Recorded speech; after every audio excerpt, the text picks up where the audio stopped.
अस्सलाम वालेकुम नाज़रीन, द मॉर्निंग ऑफ धरतीअ में अवां सभिनी खे चऊं था भलीकार। उम्मीद आहे तव्हीं ख़ैरियत सां हूंदा। नाज़रीन, अॼु जेको हीउ असांजो प्रोग्राम आहे उहो काफ़ी स्पेशल आहे ऐं अॼु जे हिन प्रोग्राम में अवां जे लाइ हिकिड़ो असीं ज़बरदस्त क़िस्म जो सरप्राइज़ खणी आया आहियूं। मूंखे ख़बर नाहे त हीउ सरप्राइज़ ॾिसी करे या उन जे बारे में मालूमात तव्हांखे जॾहिं मिलंदी त अवां हैरान या परेशान थियो या न थियो, पर मूंखे एतिरी ज़रूरु पक आहे त अवां ख़ुशि ज़रूरु थींदा।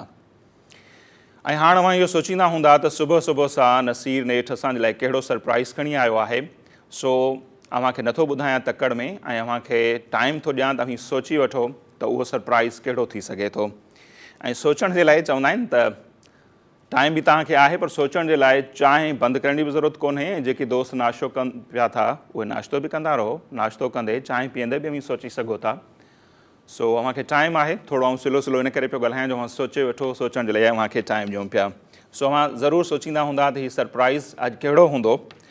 सो मूंखे ख़बर नाहे तव्हां मुंहिंजा कंहिं उहो सोचो या जिन सोचो आहे उन्हनि जो अंदाज़ो केतिरो सही साबित थींदो, पर चलो थोरो टाइम अञा अव्हांखे ॾियां थो त अव्हां सोची वठो।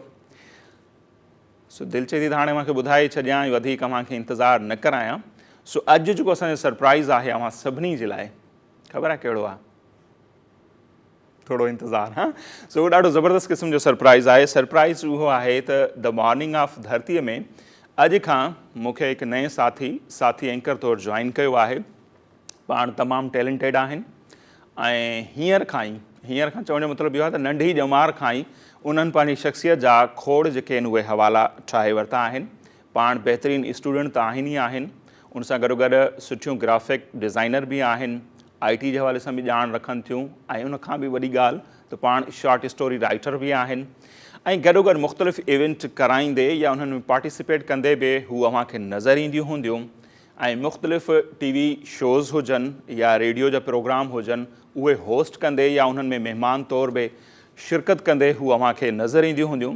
सो अॼु खां असांखे द मॉर्निंग ऑफ धरती में ऐं धरती फैमिली में जंहिं नए भाती जॉइन कयो आहे, जंहिंजो वाधारो थियो आहे, उहो आहे या उहा आहे प्रे सैयद साहिबा। सो प्रे, अव्हांखे द मॉर्निंग ऑफ धरती में भलीकार चऊं था। अस्सलाम वालेकुम, वालेकुम थैंक यू अस्सलाम। सो मच। सो नाज़रीन, कीअं लॻो असांजो सरप्राइज़ अॼु जो? ऐं अॼु खां इनशाला ही कंटिन्यू कंदियूं असांखे। सो कीअं पियो लॻे द मॉर्निंग ऑफ धरती जे सेट ते? तमामु बहितरीनु ऐं थैंक यू सो मच एॾे सुठे इंट्रोडक्शन लाइ। मुंहिंजे ख़्याल सां एतिरी लाइक न हुअसि जेतिरो तव्हां सुठे तरीक़े सां मूंखे ॿुधायो। इहा ॻाल्हि बिल्कुलु सही आहे त जॾहिं असां कंहिंजे बारे में ॻाल्हाईंदा आहियूं न, उनजे लाइ अंदाज़ ऐं लफ़्ज़ जेके यूज़ कया वेंदा आहिनि उहे मैटर कंदा आहिनि। ऐं मूंखे अॼु महसूस बि थियो, त थैंक यू सो मच। अव्हां डिज़र्व कयो था, बिल्कुलु ईअं। सो अॼु तव्हां एज़ ए होस्ट जॉइन कयो पिया अॼु खां हिन प्रोग्राम खे, पर इन खां पहिरियां ही प्रोग्राम करे ॾिसण जो इतफ़ाक़ थियो? हा, मूं काफ़ी दफ़ा इहो प्रोग्राम ॾिठो हो। जीअं तव्हां वीडियोज़ वग़ैरह फेसबुक ते लॻाईंदा हुआ या पिक्चर्स वग़ैरह, त उहे ॾिठियूं हुयूं काफ़ी। पोइ मालिकनि खां अॼु खां डिमांड कयां मुंहिंजो पघार वधाइनि, त पहिरियों बि मूंखे ॾिसंदी हुई। त खोड़ ॿिया माण्हू बि ॾिसंदा हूंदा, भाई थोरो ख़्यालु कयो। बिल्कुलु तव्हां करे सघो था इहा डिमांड। सो उहो असांखे ॿुधाईंदा ई कोन्हनि त केरु केरु असांखे ॾिसे थो। काश इहो पैमानो बि हुजे त माण्हुनि जी ख़बर पए। इहो त टेलीमेट्री सिस्टम टाइप हिकिड़ा लॻियल आहिनि, ख़बर पवंदी त केतिरो प्रोग्राम ॾिठो वियो, पर कहिड़नि माण्हुनि ॾिठो इहा बि ख़बर पए अञा वधीक। टेक्नोलॉजी अञा एतिरी ग्रो न आहे थी पाण वटि। सो अव्हांखे भलीकार चऊं था। Thank you. सो नाज़रीन, असांजी कोशिशि रहंदी त पहिरें जीअं ई असांजी चिटचेट त हलंदी रहंदी, पर इन प्रोग्राम खे बहितर खां बहितर कयूं। ऐं ज़ाहिर आहे सुबुह जी शुरूआति हूंदी आहे ऐं वीकेंड वारा ॾींहं हूंदा आहिनि, सो इहो खिल बोग मज़ाक बि ज़रूरी ईंदो आहे। ऐं मां ॾिठो हूंदो प्रोग्राम पहिरें, मुंहिंजो जेको पैटर्न आहे त असां शुरूआति कंदा आहियूं कंहिं सुठे शेर खां, कंहिं चवणीअ खां, कंहिं कोल खां, कंहिं सुठे टॉपिक खां। सो अव्हां अॻु में प्रोग्राम ॾिठा आहिनि, तॾहिं मां अव्हांखे चवां पियो त अॼु अव्हां ते था छॾियूं त अव्हां कहिड़े टॉपिक खां, कहिड़े शेर, कंहिं चवणी या कोल खां प्रोग्राम शुरू था कयो? अच्छा, मूं वटि जेके प्रोग्राम लाइ जेको मौज़ू सोचियो हो उहो आहे पावर ऑफ एप्रिसिएशन। ज़बरदस्त। अच्छा, जॾहिं इहो मौज़ू ॿुधंदी आहियां त चवंदा आहिनि न, दिलि बहार थी वेंदी आहे। छो जो एप्रिसिएशन करण सां हिकिड़ो बंदे जी दिलि वधंदी आहे। जी तव्हां ई हींअर एतिरियूं तारीफ़ूं कयूं, लिटरली मतिलबु मूंखे ॾाढी ख़ुशी थी ऐं जेको मूंखे एतिरो सुठो ॾिसी रहिया आहिनि इन जी वजह सां। ऐं जेकॾहिं अच्छा सॉरी तव्हांजी ॻाल्हि कटियां, सिंधी में असां हिकिड़ो पुराणो सबक़ु पढ़ियो जिन असांजे दौर में जिन पढ़ियो हूंदो, आउं चवंदो आहियां मां पाण मोहन जदड़े जो माण्हू आहियां न, त साबू हार ॾिना ॾिने हार पाता, कॾहिं ॿुधो आहे या पढ़ियो आहे? हिकिड़ो कचे पहिरें में सबक़ु हूंदो त केरु जेकॾहिं तव्हांजी तारीफ़ कयो जो मतिलबु साबू हार ॾिठो त ॾिनो वरी हार पाराए बि त सही। तारीफ़ इन करे शायदि कई न अॻियां बि थोरो चए इहा बिल्कुलु तव्हां सही ॻाल्हि थी, तव्हांजी बि तारीफ़ घुरी थो वठां। न न न तव्हांखे घुरण जी ज़रूरत न आहे, अचो मैडम इहे सां थोरो तव्हांजी बि तारीफ़ कबी इंशाल्लाह, जॾहिं आउं सिर्फ़ु हूंदसि न तव्हांजी जॾहिं हुन लाइक थींदो तॾहिं बिल्कुलु न न लाइक थींदो न, जॾहिं तव्हां न हूंदा तॾहिं तव्हांजी तारीफ़ कई वेंदी, छॾे वेंदसि न न छॾे न वेंदा जॾहिं तव्हां छुटी कंदा। अच्छा हींअर खां मूंखे छुटी कराइण जो सोचे पई परे, चलो तव्हां छुटी कई न आहे न बिल्कुलु। ओके अच्छा त असांजो टॉपिक जेको हो पावर ऑफ एप्रिसिएशन। अच्छा आउं पंहिंजी नाज़रीन खे इहो ॿुधाइणु चाहियां थी त जेकॾहिं आउं अॼु तव्हां सभिनी जे अॻियां वेठी आहियां ॻाल्हायां पई त उनजे पुठियां खोड़ सारियूं एप्रिसिएशन्स आहिनि। सभिनी खां पहिरीं मुंहिंजे पेरेंट्स जूं, त मुंहिंजे पेरेंट्स मूंखे हेतिरो ज़्यादा एप्रिशिएट कयो त आउं तव्हांजे अॻियां वेठी आहियां। इन ते ई मूंखे हिकिड़ी स्टोरी यादि आई थॉमस एडिसन जी। मुंहिंजे ख़्याल सां थॉमस एडिसन खे सभु सुञाणंदा हूंदा, जेके बि हिते सेट ते वेठल आहिनि तव्हां या जेके असांखे ॿुधी रहिया आहिनि, थॉमस एडिसन खे सभु सुञाणंदा हूंदा। थॉमस एडिसन जी कहाणी शुरू तां थी थिए त हिकु ॾींहुं थॉमस एडिसन हथ में लेटर खणी करे घरु आयो त संदसि अमी पुछियसि त हीउ कंहिंजो लेटर आहे, कंहिं ॾिनो आहे? त थॉमस एडिसन फरमायो त हीउ मूंखे लेटर मुंहिंजी टीचर ॾिनो आहे ऐं उन चयो आहे सिर्फ़ु तुंहिंजी अमी पढ़ी सघे थी इहो लेटर। त हुनजी अमी जॾहिं उहो लेटर पढ़ियो त उन लेटर में जेको कुझु लिखियलु हो हुनजी अमी जी अखियुनि मां लुढ़क अची विया या थॉमस एडिसन मतिलबु हिकिड़ो तजसुस में अची वियो त हिन में अहिड़ो छा लिखियलु आहे जेको अमी मतिलबु लुढ़क अची विया आहिनि। त अमी खां हुन जॾहिं पुछो त अमी तव्हां रोयो छो पिया? त हुन चयो न रोयां न पई, इहे ख़ुशी जा लुढ़क आहिनि, छो जो हिन में तुंहिंजी टीचर लिखियो आहे त असांजे स्कूल में एतिरियूं रिसोर्सिस न आहिनि ऐं एतिरा सुठा टीचर्स न आहिनि जेको तव्हांजे ॿार खे असां पढ़ाए सघूं। तव्हां हीअं कयो त पंहिंजे ॿार खे पंहिंजे घर में पढ़ायो, पंहिंजे घर में सिखिया ॾियो। ऐं कुझु अरसे खां पोइ जॾहिं थॉमस एडिसन जी मदर जी डेथ थी वई हुई त थॉमस एडिसन खे सेंचुरीज़ सुञाणनि थियूं त थॉमस एडिसन छा इन्वेंट कयो आहे ऐं उनजो नालो सेंचुरीज़ ताईं हले थो। त थॉमस एडिसन हिकु ॾींहुं हलंदे करे पुराणियुनि यादुनि में वियो त संदूक में उहो साॻियो लेटर मिलियो। अच्छा उन लेटर में मज़े जी ॻाल्हि आहे लिखियलु हो त तव्हांजो जेको पुटु आहे उहो मेंटली इल आहे, कुझु करे नथो सघे ऐं तव्हां बराए महिरबानी पंहिंजे ॿार खे पंहिंजे घर में रखो, असांजो स्कूल सभु जेको आहे टीचर्स डिस्टर्ब थी रहिया आहिनि, तव्हां पंहिंजे घर में पढ़ायो। त उनखां पोइ थॉमस एडिसन जेको आहे उहो रोई पियो ऐं उनखां पोइ पंहिंजी डायरी में इहो लिखी वियो त थॉमस एडिसन जेको हो हिकिड़ो मेंटली इल ॿारु हो जंहिंखे संदसि माउ जी एप्रिसिएशन हेॾो वॾो माण्हू ठाहे छॾियो। ऐं अॼु जेका रोशनी आहे दुनिया में बिल्कुलु थॉमस एडिसन नंढे बल्ब खां वठी ही जेके असांजे साम्हूं लाइट्स बरनि जंहिंमें असीं एतिरा अच्छा अच्छा लॻूं पिया, सो ही उनजी इजाद आहे। ऐं जेकॾहिं हाणे सुवालु इहो त हुन उहा माउ जेकॾहिं हुनखे ईअं ॿुधाए हा जेको असां वटि नॉर्मली थिए थो। अहिड़ो हिकिड़ो रिसेंट तजुर्बो थियो हुयो इंडिया में बि साल थियो आहे हुनखे, त मैट्रिक में हिकिड़ो छोकिरो टियों दफ़ो फेल थियो त हुनजे पीउ वॾे दौल धमाननि सां पार्टी रखी ऐं प्राउड फील कयईं त इट्स ओके, 3 दफ़ा छा अञा तोखे 3 ॿिया मौक़ा ॾींदसि। असां वटि नॉर्मली छा थींदो आहे, असां वटि जेकॾहिं कोई ॿारु फेल थी वञे या 2-3 मार्कूं जेकॾहिं उन्हनि तां फेल थिए त सॼो घर उनखे ईअं खणंदो आहे, डिप्रेशन हली वेंदो आहे, खोड़ ख़ुदकुशियूं थी वेंदियूं आहिनि, मेडिकल जा स्टूडेंट ॿियो टियों मां ॾिठो हूंदो। सो ॻाल्हि इहा आहे त असांजो जेको समाज आहे कीड़ा कढण जा त असीं माहिर आहियूं। साईं अॼु तव्हां में ही जेका आहे हू आहे, असांजी अलाए छो इहा कोशिशि हूंदी आहे त साराह न कबी कंहिंजी, पावर ऑफ एप्रिसिएशन जंहिंखे असीं चऊं पिया त ताक़त उन में केतिरी आहे। साराह जेकॾहिं आउं सिंधीअ में चवां त असीं जिते ॿियनि खोड़ मामलनि में असीं चऊं असीं पुठिते आहियूं, उनमें तारीफ़ करण जे मामले में बि असीं तमामु घणा पोइते आहियूं। ऐं शायदि असांजे ज़हननि में इहो हूंदो आहे त जेकॾहिं आउं प्रे जी तारीफ़ करे वठंदसि त मे बि कुझु सम्झंदी या आउं पोइ नंढो थी वेंदुसि। इहा असांजी हिकिड़ी मेंटेलिटी थी चुकी आहे सॉरी टू से, ऐं असांखे उनखे ख़तमु करिणो आहे। उनखे केरु ख़तमु करे सघे थो? अव्हां करे सघो था, असीं करे सघूं था। असां मुंहिंजा जेकॾहिं इहा शुरूआति कयूं, ॿियो न त पंहिंजनि ॿारनि जी ईअं साराह कयूं जेको साराह जे लाइ चइबो न त माण्हू जी शख़्सियत में ख़ूबियूं ॻोल्हणियूं पवंदियूं आहिनि ऐं हर माण्हू में जिते की बुरायूं हूंदियूं आहिनि 1000 उनमें खूबियूं बि थोड़ी ॻोल्हणु खपे। जी बिल्कुलु exactly। मिसाल जे तौर ते चई वठां नेल पॉलिश सुठी पई लॻे, चई वठो जी घड़ी सुठी थी लॻे, जो मोबाइल सुठो आहे, जेका ड्रेसिंग कई आहे, या मूं जेको हेयर स्टाइल कयो, नंढियूं नंढियूं शयूं आहिनि, असीं करे सघूं था उन्हनि जी। ऐं इन ते ई हिकिड़ी रिसर्च थियल अथव, उन में इहो ॿुधायो वियो आहे त स्पेशली जेके कपल्स आहिनि उहे जेके हिक ॿिए जी साराह कंदा रहनि था त उन्हनि जो रिलेशनशिप जेको आहे ॾाढो स्ट्रॉन्ग रहे थो। भई तव्हां ईअं चई सघो था जेका मानीअ मां ठाही आहे उहा ॾाढी ज़बरदस्त आहे, अॼु तूं हीअं पई लॻी, त उहो तव्हां ॾिसो। पर जॾहिं असीं हिक ॿिए खे ईअं नथा कयूं त घर मंझि बि असां जेके रिश्ता आहिनि उहे कमज़ोर थियणु शुरू थियनि था। ईअं ई अव्हांजा दोस्त आहिनि, नंढड़ो मिसाल सोशल मीडिया जो दौर आहे, असां ही सभु दोस्त तस्वीर वीडियो लाइक न कई असां कावड़जी पवंदा आहियूं, त मतिलबु उहा शइ करणु खपे असांखे। ऐं उन में ख़र्चु कहिड़ो थो लॻे? सही ॻाल्हि आहे, कहिड़ो ख़र्चु थो लॻे।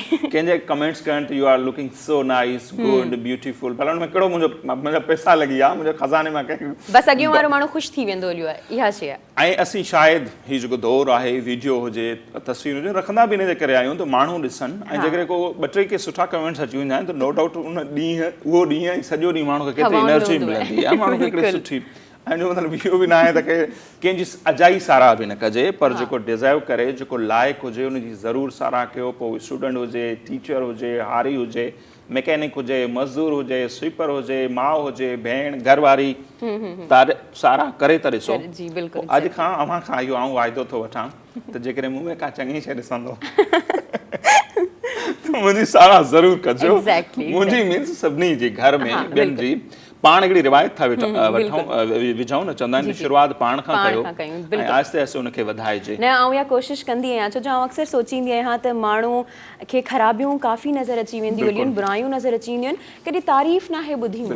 अक्सर असांखे चयो वेंदो आहे तव्हां कारा आहियो, तव्हांजी हाइट नंढी आहे, तव्हांजा वार ख़राबु आहिनि, तव्हां जूं अखियूं सुठियूं न आहिनि, पर कॾहिं इहो नाहे चयो वेंदो तव्हांजी नेचर सुठी आहे, तव्हां सुठा था लॻो। मतिलबु इहो चवण सां ई ॿुधण सां ई मज़ो अची वेंदो आहे। त बराए महिरबानी पंहिंजे आस पास जे माण्हुनि जी तारीफ़ कयो, उन्हनि खे एप्रिसिएशन ॾियो, ॾिसो त केॾो फ़ाइदो मिले थो तव्हांखे बि ऐं उन्हनि जे रिएक्शन में बि। बिल्कुलु ईअं ई आहे। वरी इन ते हिकिड़ी ॿी ॻाल्हि मूंखे यादि अचे पई, ताज़ो मूंखे जो इंटरव्यू पढ़ियो या को आर्टिकल हो, हुन में इहो लिखियलु हो त अमिताभ बच्चन जेकॾहिं अॼु ॾींहं ताईं ज़िंदा आहे, हुनजो वॾे में सबबु इहो आहे त उनखे अञा त हिकिड़ो कमु मिले थो, साराह थिए थी। उनजे दौर जा ॿिया धर्मेंद्र खां वठी ॿिया खोड़ वॾा वॾा एक्टर जेके हुन सां जन उन्हनि गॾु शुरू कयो, उहे वीचारा अॼु ॾिसो किथे खोड़ गुज़ारे विया। त साराह नो डाउट तव्हांजी उमिरि बि वधाए थी, तव्हांखे अञा वधीक सुठो कमु करण जो जज़्बो पैदा करे थी साराह। ऐं साराह जे लाइ आउं त मुख़्तसिर इहो चवंदुसि, साराह करण जे लाइ कुशादा दिलि ऐं कुशादा दिमाग़ हुजणु ज़रूरी आहे। सो मूंखे यकीन आहे तव्हां मुंहिंजा को बि न चाहींदो ऐं को बि इहा ॻाल्हि तस्लीम न कंदो त को मुंहिंजी दिलि कुशादा न आहे या आउं कंजूस आहियां। सो कुशादा दिलि थियो, दिलि खे कुशादा कयो, वॾो कयो, ॿियनि जी साराह कयो ऐं रियल कम जी। ऐं साराह जे लाइ उहा ई ॻाल्हि आहे न, ख़ूबियुनि खे ॻोल्हणो पवंदो, पोइ भले उहो हिकिड़ो हारी हुजे, केरु बि हुजे। सो उमेदु आहे त अॼु जो टॉपिक जेको प्रे खणी आई यकीनन उत्साहींदड़ आहे, साराह जोॻो आहे, सुठो टॉपिक हो। सो हिकु ॿी साराह करणु शुरू त कयो, जेके ऐं इहा ॻाल्हि जॾहिं असांजे समाज ताईं पहुचंदी आहे, दुनिया में ईअं आहे। असां हाणे छो ईअं आहियूं त वाक़ई कीड़ा कढण जा माहिर आहियूं, त शुरूआति पाण खां कयूं, पंहिंजे घर खां, पंहिंजे पाड़े खां, पंहिंजे दोस्तनि खां कयूं। सोशल मीडिया ते एतिरा सारा असांजा दोस्त आहिनि, अॼु खां पोइ तइ कयो त जंहिंजी का सुठी तस्वीर, वीडियो या को आर्टिकल या जेका बि शइ हू रखे पियो थो, पोस्ट करे शेयर करे पियो थो, उनजी साराह कंदो, ॾिसो त आहिस्ते आहिस्ते हुनजे समाज ते केतिरा सुठा इम्पैक्ट पवनि था। ऐं इहे चवंदा आहियूं त जेके पढ़िया लिखिया फ़र्द आहिनि उन्हनि ते वधीक ज़िम्मेवारी थिए थी, शुरूआति असांखे करणु खपे। सो टॉपिक अव्हांखे कीअं लॻो ज़रूरु ॿुधाइजो, असांखे त मज़ो आयो, ज़ाहिर आहे सिलेक्ट असांजो कयल हो त असांखे त सुठो ई लॻंदो। सो उमेदु आहे त अव्हांखे बि सुठो ई लॻो हूंदो। सो जीअं असां टॉपिक खां पोइ ईंदा आहियूं टॉप स्टोरीज़ ते, सो हाणे प्रोग्राम में शामिलु कंदासीं अॼु जूं टॉप स्टोरीज़।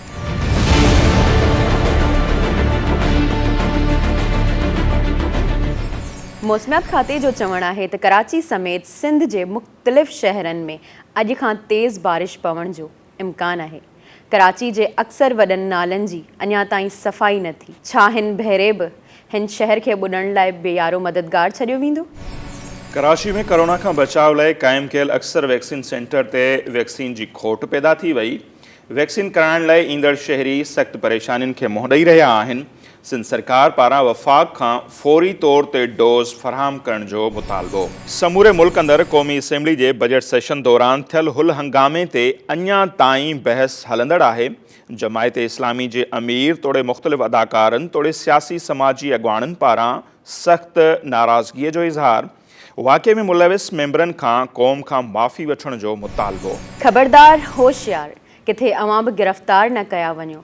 जी हा, गुजरावाला में पुलिस मज़ाया वीडियोज़ ठाहिण जे नाले ते औरतुनि खे हिरासा कंदड़ हिकु यूट्यूबर्स खे गिरफ़्तार करे वरितो। जी नाज़रीन, ॻाल्हियुनि जो त सिलसिलो हलंदो ई रहंदो ऐं तव्हां सां असां कचहरी कंदा रहंदासीं।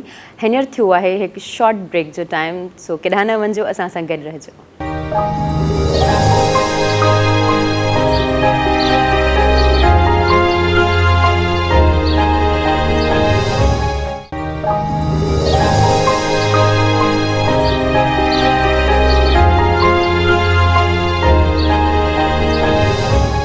नाज़रीन, ब्रेक खां पोइ हिकु बार ॿीहर द मॉर्निंग ऑफ धरती में अवां सभिनी खे चऊं था भलीकार। ऐं हिन वक़्तु जे महिमान शख़्सियत असांखे प्रोग्राम में जॉइन कयो आहे, काफ़ी बासलाहियत नौजवान आहिनि ऐं उन्हनि जो IT सेक्टर में तमामु ज़बरदस्त कमु थियल आहे ऐं उन्हनि सां वेझड़ में मुंहिंजो कुझु मुलाक़ातूं थियूं आहिनि, पर उन्हनि में ॿियूं खोड़ सारियूं ख़ुसूसियतूं आहिनि जीअं खणी असीं चऊं। पर जेका हिकिड़ी ख़ासि ॻाल्हि उन्हनि में मूंखे नज़र आई, उहा उन्हनि में हिकिड़ी अंदरि में तड़प आहे कुझु कजे।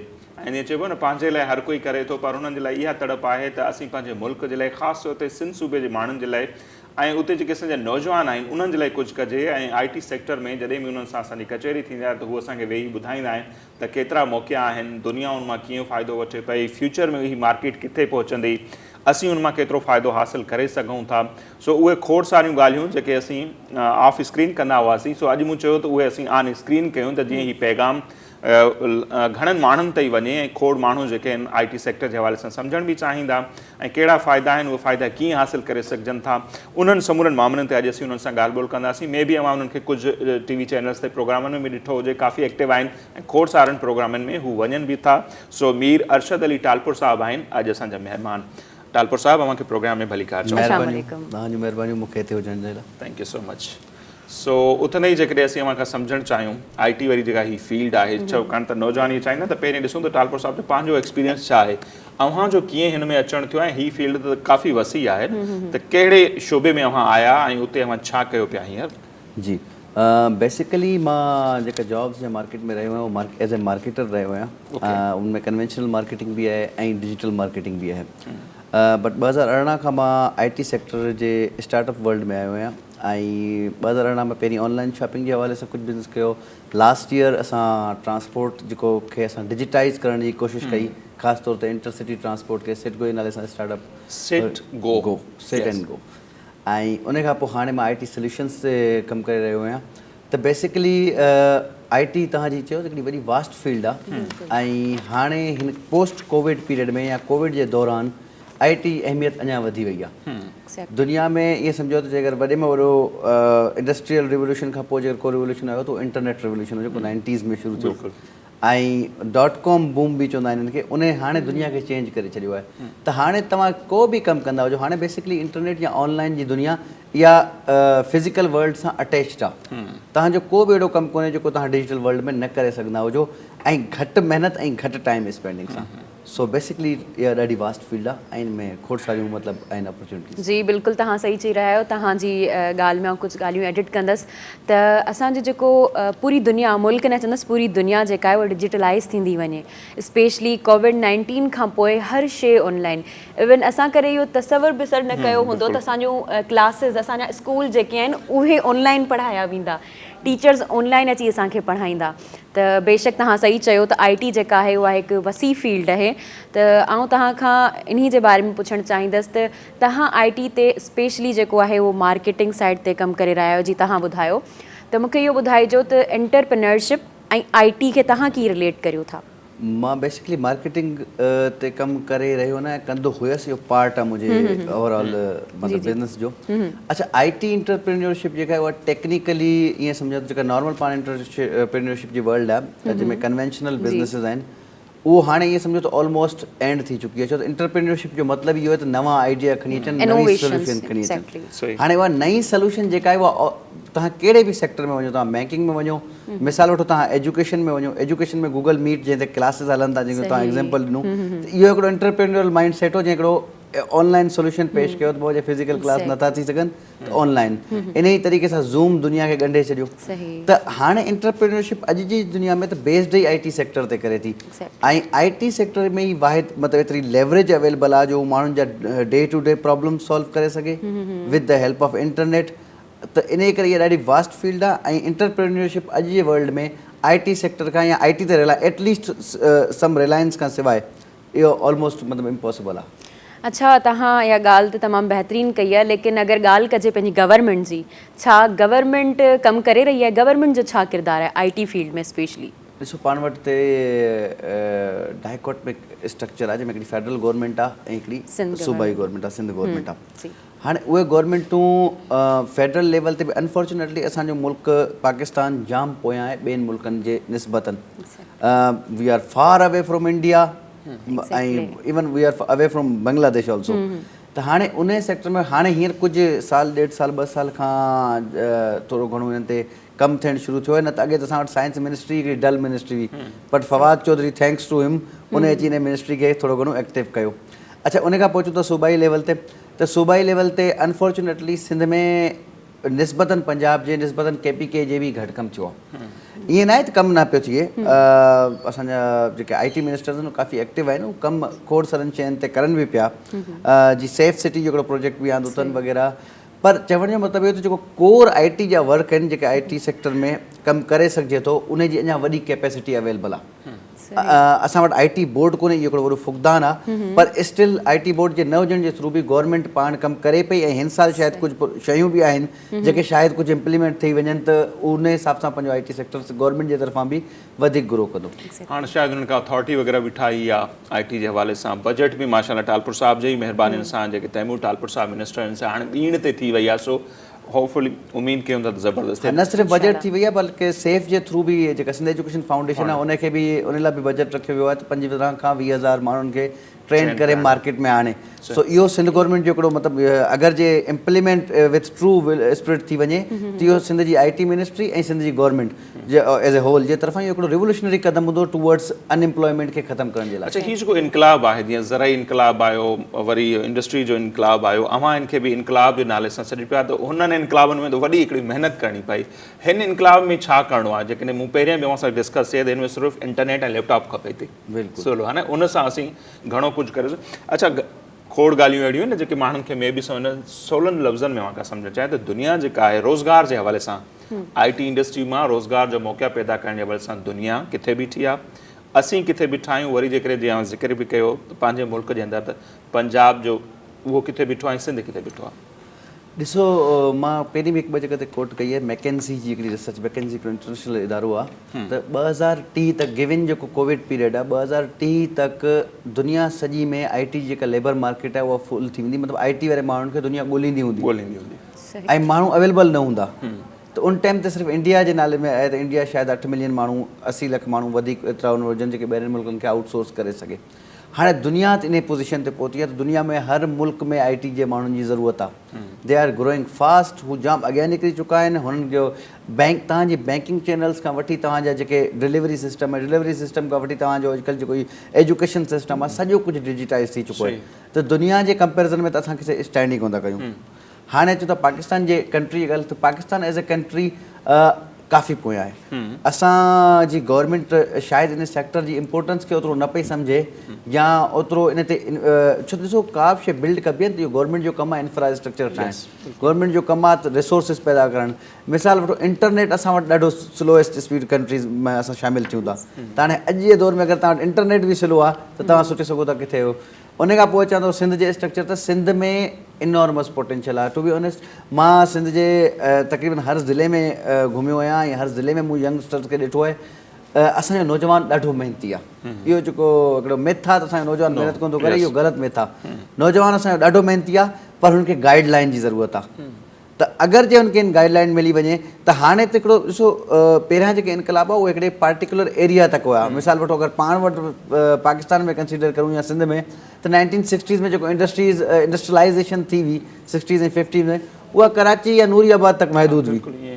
पर अॼु त मूंखे इहा सॼियूं इंडस्ट्री खणी वञणी आहे मूंखे हिकिड़ो मतिलबु इन जेको इनकलाब जेको IT इनकलाब आहे इन जा जेके फ्रूट आहिनि उहो पहुचाइण जे लाइ मूंखे लड़काणे में कंहिं इंडस्ट्री हणण जी ज़रूरत कोन्हे मूंखे को हैवी मैकेनिकल कम्प्लेक्स ठाहिण जी ज़रूरत कोन्हे अॼु त all U need internet and laptop हाणे इंटरनेट लैपटॉप ऐं स्किल्स इहे शयूं टई गवर्नमेंट जी ज़िम्मेदारी में अचनि थियूं अगरि गवर्नमेंट इन्हनि टिनि शयुनि ते कमु करे त मूंखे मतिलबु 1% बि शक न आहे त असां नेक्स्ट 5 to 6 years में सिंध हिकिड़ो मेजर कंट्रीब्यूशन कंदी IT सेक्टर में ऐं इन सां गॾोगॾु वॾो हिकिड़ो एक्सचेकर बि तव्हां वटि ईंदो ॾिसो करंटली $3 billion जी मार्केट आहे पाकिस्तान जी मतिलबु 450 अरब रुपया पाकिस्तानी रेमिटेंसिस खां पोइ ॿिए नंबर ते वॾी अमाउंट हिकदमि अचे थी ऐं इहा 5 साल में एक्सपेक्टेडली ग्रो कंदी $10 अरब तक मतिलबु 1500 अरब विथ दिस स्पीड अगरि हिन स्पीड खे वधीक वधाइजे त अञा वधीक थी सघे थो छो दुनिया में गुंजाइश आहे अच्छा सर मूंखे तव्हां खां इहो पुछिणो जी तव्हां गवर्नमेंट जे बारे में ॻाल्हि कई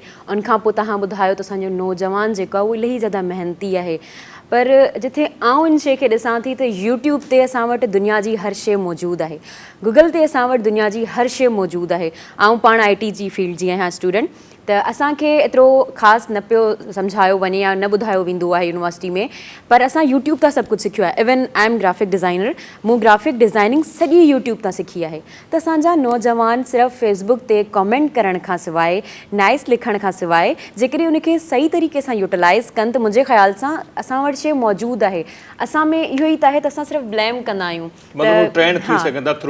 यूट्यूब बिल्कुलु यूट्यूब गूगल आहे काफ़ी वेबसाइट्स आहिनि असां वटि मौजूदु जंहिंमां असां सिखी सघूं था डिजी स्किल्स आहे ऐं अहिड़ियूं खोड़ सारियूं वेबसाइट्स आहिनि जंहिंमें काफ़ी ज़्यादा कोर्सिस मौजूदु आहिनि पहिरें मां इहे कमेंट कंदुसि बेसिकली इहा तव्हां शइ सही चई आहे त माण्हुनि खे पाण करणु घुरिजे ऑनलाइन इंफॉर्मेशन सॼी अवेलेबल आहे बिल्कुलु पर इहो इनखे बिल्कुलु ईअं चवणु आहे त किताब त मार्केट में मिलनि था पोइ स्कूलूं बंदि करे छॾिजनि ॿार वञी पाण वठी पढ़नि किताब त आहिनि न फस्ट क्लास पहिरें खां वठी 10 क्लास जा बि किताब त मार्केट में अवेलेबल आहिनि पोइ माण्हू पाण छो नथा पढ़नि असल में ॾिसो सुवालु इहो आहे त इहो हिकिड़ो पूरो माइंड सेट चेंज आहे ऐं mind set change state level ते थींदो आहे सूबे लेवल ते थींदो आहे गवर्नमेंट लेवल ते थींदो आहे जॾहिं गवर्नमेंट इहे शयूं इम्प्लीमेंट कराईंदी गवर्नमेंट तव्हांखे इन शइ जी तरफ़ डाइवर्ट कंदी पोइ ॾिसो हूअं आम तौर ते तव्हां बि जीअं तव्हां पंहिंजो मिसाल ॾिनो तव्हां सिखायो या ॿाहिरां खोड़ सारा ॿार सिखनि था पर उन्हनि जी केतिरी तइदाद हूंदी मतिलबु 1% 2% पर जे अगरि स्टेट पाण इहे शयूं तव्हांखे सेखारणु शुरू करे स्टेट पाण चवे त बाबा जेके ठीकु आहे IT जा ग्रेजुएट्स आहिनि या जेके IT में अञा पढ़णु अचनि पिया या इंटर पास आहिनि उन्हनि ते आउं महिनत थी कयां ऐं स्टेट पाण उन्हनि खे हिकिड़ा रिसोर्सिस पैदा करे ॾिए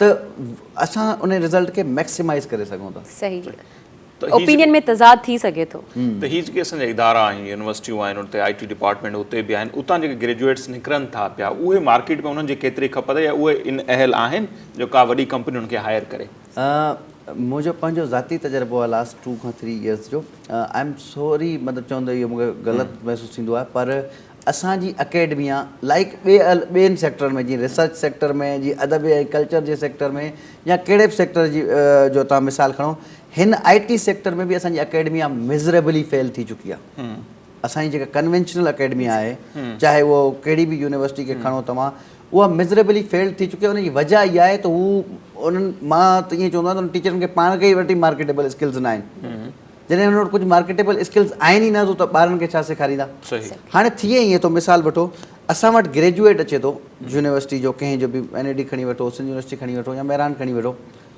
हुन वटि बेसिक नॉलेज त हूंदी आहे पर उहा नॉलेज हुनजी 2000 ऐं 2002 2004 जी कोडिंग जी हूंदी आहे मतिलबु बेसिक PHP बेसिक वर्डप्रेस त उन्हनि खे अॼु जी डेवलपमेंट अचे ई नथी हाणे जॾहिं उनखे अॼु जी डेवलपमेंट नथी अचे त पोइ छा थो थिए पोइ इहे जेके ॿिया स्टूडेंट्स आहिनि जिन खे मिसाल तौरु कराची जी मार्केट जी ॻाल्हि कंदुसि कराची में अहिड़ा खोड़ सारा प्राइवेट इदारा आहिनि जेके उन्हनि ॿारनि खे 3 खां 6 महीननि में ट्रेन करे था वठनि जेको यूनिवर्सिटी 4 साल वठे हाणे उहो 3 खां 6 महीननि में ॿार जेको असां वटि अचे थो त उहो असांजे कम जो हुजे थो त असां हुनखे 100,000 या हुन खां प्लस सैलरी ऑफर था कयूं पर उहो ई साॻियो असांजो जेको ॿियो ॿार यूनिवर्सिटी खां अचे थो उनजी वर्थ मार्केट वर्थ 25,000 बि न आहे त रीज़न इहो ई आहे त अकेडमी आहे मार्केटेबल स्किल्स जो सोचे ई नथी न को पढ़ाए थी न को शायदि मे बि हुनखे पढ़ाइण ईंदा ई न हुजनि आउं इन ॻाल्हि ते एग्री करियां थी छो जो असां वटि अञा ताईं C++ पई हले जी ब्रेक जो टाइम थिए थो नाज़रीन ब्रेक वठूं था ऐं अर्शद टालपुर साहिब खां अञा घणो कुझु सम्झणो आहे खोड़ ॻाल्हियूं अञा सम्झ में ईंदियूं हूंदियूं पर उहे जेके नौजवान जेके चाहिनि था त असीं सुठो नाणो कमायूं ऐं असांजो हिकिड़ो माइंड सेट ठही वियो आहे त सरकारी नौकिरी वटि बि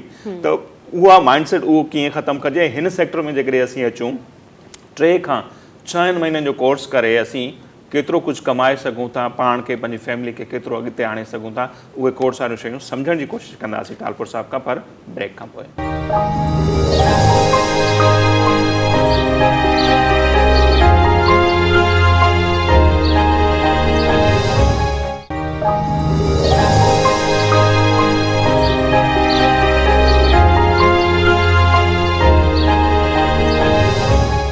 जी नाज़रीन, ब्रेक खां पोइ हिकु बार ॿीहर अव्हांखे भलीकार चऊं था ऐं अरशद टालपुर साहिबु असां सां गॾु मौजूदु आहिनि. IT सेक्टर ते असीं ॻाल्हायूं पिया त उहो ई जेको मूं चयो पिए त असां जेके नौजवान आहिनि घणो त हिकिड़ो माइंड सेट पुराणो आहे त मूंखे त सरकारी नौकिरी करणी आहे. आहिस्ते आहिस्ते उहो ख़तमु बि थिए पियो, पर जेकॾहिं असांजा नौजवान चाहिनि हिन फील्ड में अचणु त 3 खां 6 महीननि जो मां चयो पिया कोर्स, त उहो कोर्स कहिड़ा कहिड़ा इदारा कराइनि पिया. जेकॾहिं असीं रहनुमाई कंदा हलूं इन हिसाब सां कराची में, हैदराबाद में, लाड़काणो, मीरपुर खां जेके डिवीजन पहिरियां त अहिड़ा इदारा आहिनि, जेकॾहिं न आहिनि त किथे उहे सिखनि ऐं पोइ सिखी वञनि त केतिरो कुझु कमाए सघनि था.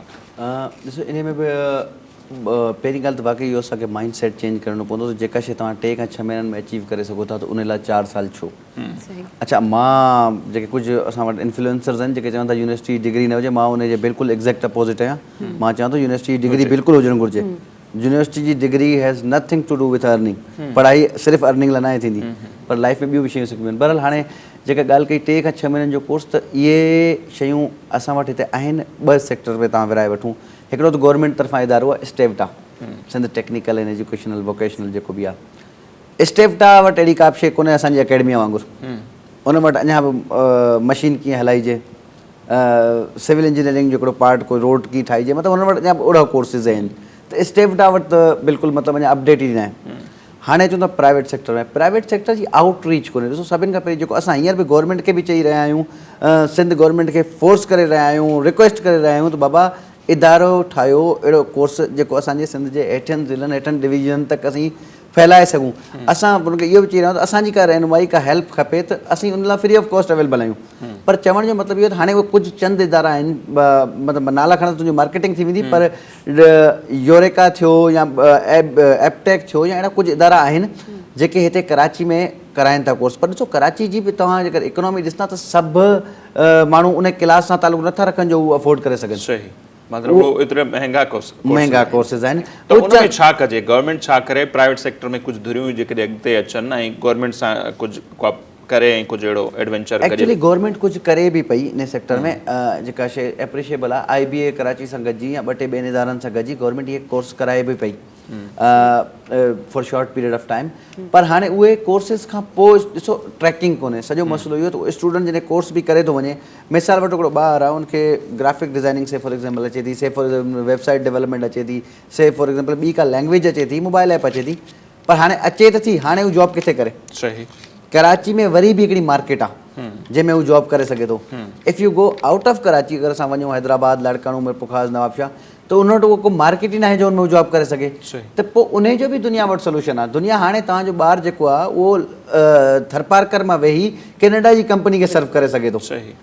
उन जो बि उन जे लाइ खोड़ सारा अहिड़ा प्लेटफॉर्म्स अवेलेबल आहिनि. उन्हनि प्लेटफॉर्म्स जी ट्रेनिंग कराए सघिजे थी त ॿार न सिर्फ़ु स्किल्स सिखनि, पर उहो पंहिंजो स्किल सेल्स करणु कीअं सिखनि. जीअं मिसाल तौरु असां प्रपोज़ कयो हुयो या कयूं पिया गवर्नमेंट खे, त हिकिड़ो ॿारु $75,500 ईज़ीली अर्न करे सघे थो घरु वेठे, मंथली. ऐं उहो घरु वेठे सिर्फ़ु लैपटॉप ऐं इंटरनेट जी हेल्प सां. पर हाणे उन ते तव्हांखे उन पहिरीं तुंहिंजे स्किल्स ते महिनत करणी पवंदी. उन स्किल्स जॾहिं उहो सिखी थो वञे, उन ऐं इहा शइ ॾिसो गवर्नमेंट ई करे सघे थी. इहा कैपेसिटी गवर्नमेंट वटि ई आहे. तो 6 एटलीस्ट डिवीज़न जे लेवल ते अहिड़ो प्रोग्राम इंट्रोड्यूस कराइनि, अहिड़ी शयूं करनि त बाबा जीअं असां हुते जा जेके ॿार आहिनि उनखे असां ट्रेन करे सघूं. न सिर्फ़ु ट्रेन करे सघूं स्किल जो, बट पंहिंजे स्किल्स खे मार्केट में सेल कीअं करनि, पोइ उन जा जेके प्रोसेस आहिनि उहे पैसा कीअं उन्हनि वटि जे अकाउंट में पहुचनि. इहे सभु शयूं प्रैक्टिकली डूएबल आहिनि. ऐं अगरि स्टेट चाहे, गवर्नमेंट चाहे, त इहे सभु शयूं करे सघजनि थियूं. सर, तव्हां छा करे रहिया आहियो नौजवाननि लाइ? बेसिकली मां ॾिसो एक्सप्लेन कयो त हर माण्हू जी हिकिड़ी कैपेसिटी हूंदी आहे. एज़ ए प्राइवेट माण्हू मुंहिंजी छा कैपेसिटी आहे, मां पहिरें नंबर ते त मां एम्प्लॉयमेंट प्रोवाइड करे रहियो आहियां मुंहिंजी company J through. I have +50 employees and I have 2 shifts. त एम्प्लॉय जी त अञा वधीक थी वञे. नंबर 2, मां ॿियो as a private individual capacity में छा थो करे सघां, मां ट्रेनिंग्स कराईंदो आहियां सेशन्स जेके करे सघजनि था जेतिरी कैपेसिटी हुजे माण्हू जी। ऐं थर्ड मां इहो करे रहियो आहियां त गवर्नमेंट ऐं या जेके ॿिया इदारा आहिनि जिन खे तव्हांजे चैनल्स जे तवसुत सां या ॿियनि तरीक़नि सां या इन पर्सन माण्हू खे कन्विंस करे रहियो आहियां त महिरबानी करे अहिड़ी को प्रोग्राम कयो। सर NGOs वग़ैरह कमु करे रहियूं आहिनि? ॾिसो सैलानी नाले हिकिड़ो NGO आहे जेको कराची में कमु करे थो, इन खां पोइ JDC वेलफेयर बि आहे, पर वरी इन्हनि जी बि ॾिसो इहे बि इदारा इहे NGOs आहिनि, इन्हनि जूं या फलाही इदारा आहिनि, इन्हनि जी हिकिड़ी कैपेसिटी आहे, इन्हनि जी हिकिड़ी लिमिट आहे, तंहिं हूंदे बि आउं इन्हनि खे एप्रिशिएट कंदुसि, they are doing fantastic work in this sector ऐं कुझु माण्हुनि खे सुठो ट्रेन करे रहिया आहिनि। अच्छा, असां वटि जेको हर साल ईअं थींदो आहे त गवर्नमेंट दावा कंदे असां 50,000 नौकरियूं ॾेई चईंदासीं, उहे थींदियूं बि कोन, पोइ मिलंदियूं ईंदो कीअं मिलंदियूं आहिनि उहे। जेकॾहिं IT सेक्टर ते असीं कमु कयूं त केतिरियूं जॉब असीं क्रिएट करे सघूं था मुंहिंजे ख़्याल में? ॾिसो मां पर्सनली इन खे ईअं चवंदो आहियां त 50,000 अगरि नौकरियूं क्रिएट करे बि वठनि, say for example Sindh government create करे ऐलान बजट में थींदा आहिनि, उहो त जहाँ पे अगरि करे बि वठनि त उहो बि वरी सिंध जे खज़ाने ते बोझ आहे। मुंहिंजो इहो मतिलबु ओपिनियन आहे, छो गवर्नमेंट खे सिर्फ़ु government is not to provide employment, government to provide resource मौक़ा पैदा करे। हाणे उहे मौक़ा IT सेक्टर जे थ्रू 50,000 मुंहिंजे ख़्याल सां हिन साल जे बजट में ऐलान थियो आहे, कुझु शायदि हिननि ट्रेनिंग प्रोग्राम्स बि रखिया आहिनि। हिननि जो हुयो त असां 30,000 मुंहिंजे ख़्याल सां मुराद अली शाह साहब अनाउंस कयो, 30,000 ॿारनि खे असां एम्प्लॉयमेंट प्रोवाइड कंदासीं। पर मां चवां थो उन जी जेका अगरि उन्हनि जेके ही गवर्नमेंट में ॾियनि था उनजो हिकिड़े गवर्नमेंट जो दौरानियो 25 साल हूंदो आहे, को माण्हू नौकिरी कंदो आहे घटि में घटि, त मां चवां थो उन 25 सालनि खे छॾो, जेकर उनजी सिर्फ़ु 3 महीननि जी पघार बि खणनि त 50,000 नौकरियूं परमानेंट पैदा करे सघनि था। ऐं 50,000 नौकरियूं त मां मिनिमम नंबर ॿुधायां पियो, अगरि ये गवर्नमेंट पाण बि इन ते वधीक फोकस करे त असां शायदि अञा वधीक अपॉर्चुनिटीज़ प्रोवाइड करे सघूं। उन लाइ मां चयो पिया त हर डिवीजन लेवल ते घटि में घटि असां वटि ट्रेनिंग सेंटर हुजे ऐं उते ईअं 3 खां 6 महीननि जा कोर्स कराइजनि त ऑलरेडी एतिरियूं जॉब्स थी सघनि थियूं। बिल्कुलु बिल्कुलु असीं दुनिया खे मतिलबु दुनिया में चयो पिया हाणे दुनिया में एॾी खपत आहे ट्रेंड माण्हुनि जी, माण्हू कोन था मिलनि। न सिर्फ़ु इहो, उन खां पोइ गवर्नमेंट खे इंफ्रास्ट्रक्चर ते बि कमु करणु घुरिजे। असां वटि IT पार्क्स बि ठहणु घुरिजनि, पर that is an other level thing. पहिरें लेवल ते तव्हांजो जेको एतिरो सॼो ह्यूमन रिसोर्स तव्हां वटि 6 खां 7,000 ॿार IT डिप्लोमा या IT को इंजीनियरिंग या रिलेटेड इंजीनियरिंग करे अचे थो हर साल, उहो 6-7,000 ॿार तव्हां वटि अहिड़ो रिसोर्स अवेलेबल आहे जिते तव्हां अगरि महिनत कयो त उहो त डायरेक्ट एम्प्लॉयमेंट में हली वेंदो रहियो।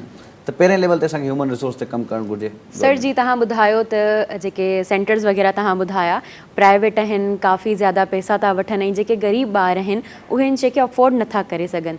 सर के अहिड़ियूं वेबसाइट ॿुधाए वञो असांजे शो ते ताकी तव्हांखे जेके ॿुधी रहिया आहिनि नौजवान उहे इन ॻाल्हि ते नोट कनि या ॾिसनि त उहे उन्हनि वेबसाइट खे अवेल करे सघनि।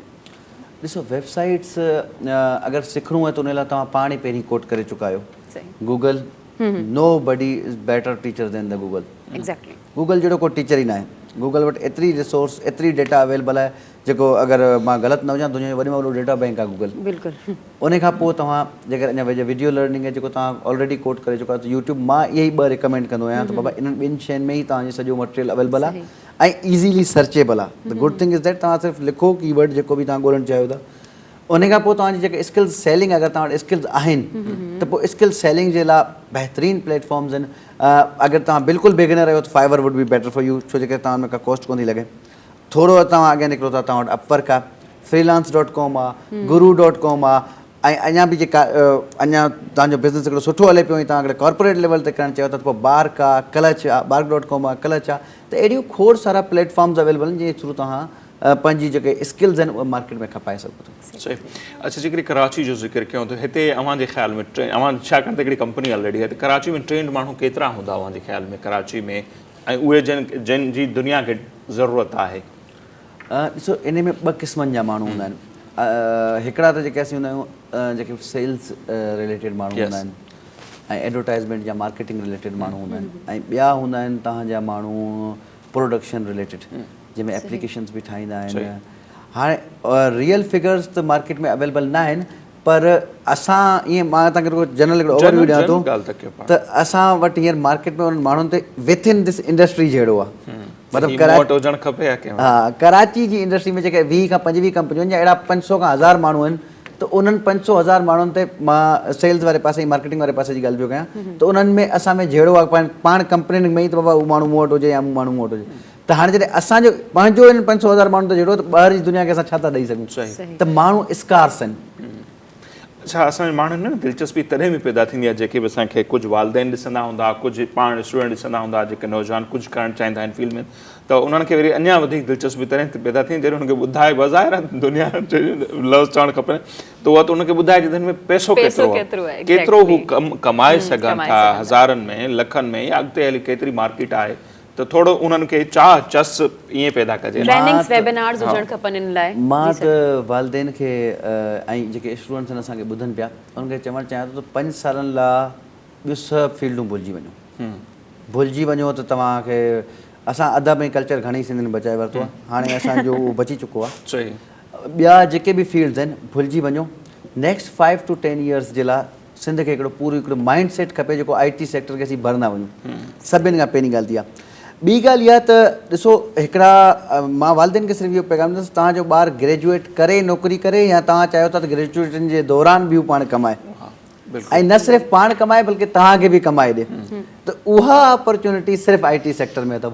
ऐं मुंहिंजी पहिरीं बि कोट कयो त मिनिमम $500 जेकर ॿारु नथो कमाए त या त हुनखे स्किल्स सही न आहिनि ॾिना विया, या त हुनजी पंहिंजा स्किल सही सेल नथो करे सघे, या हुनखे मतिलबु ॿियो को टेक्निकल हू टाइम सही न पियो ॾेई सघे या को ॿियो इशू थी सघे थो।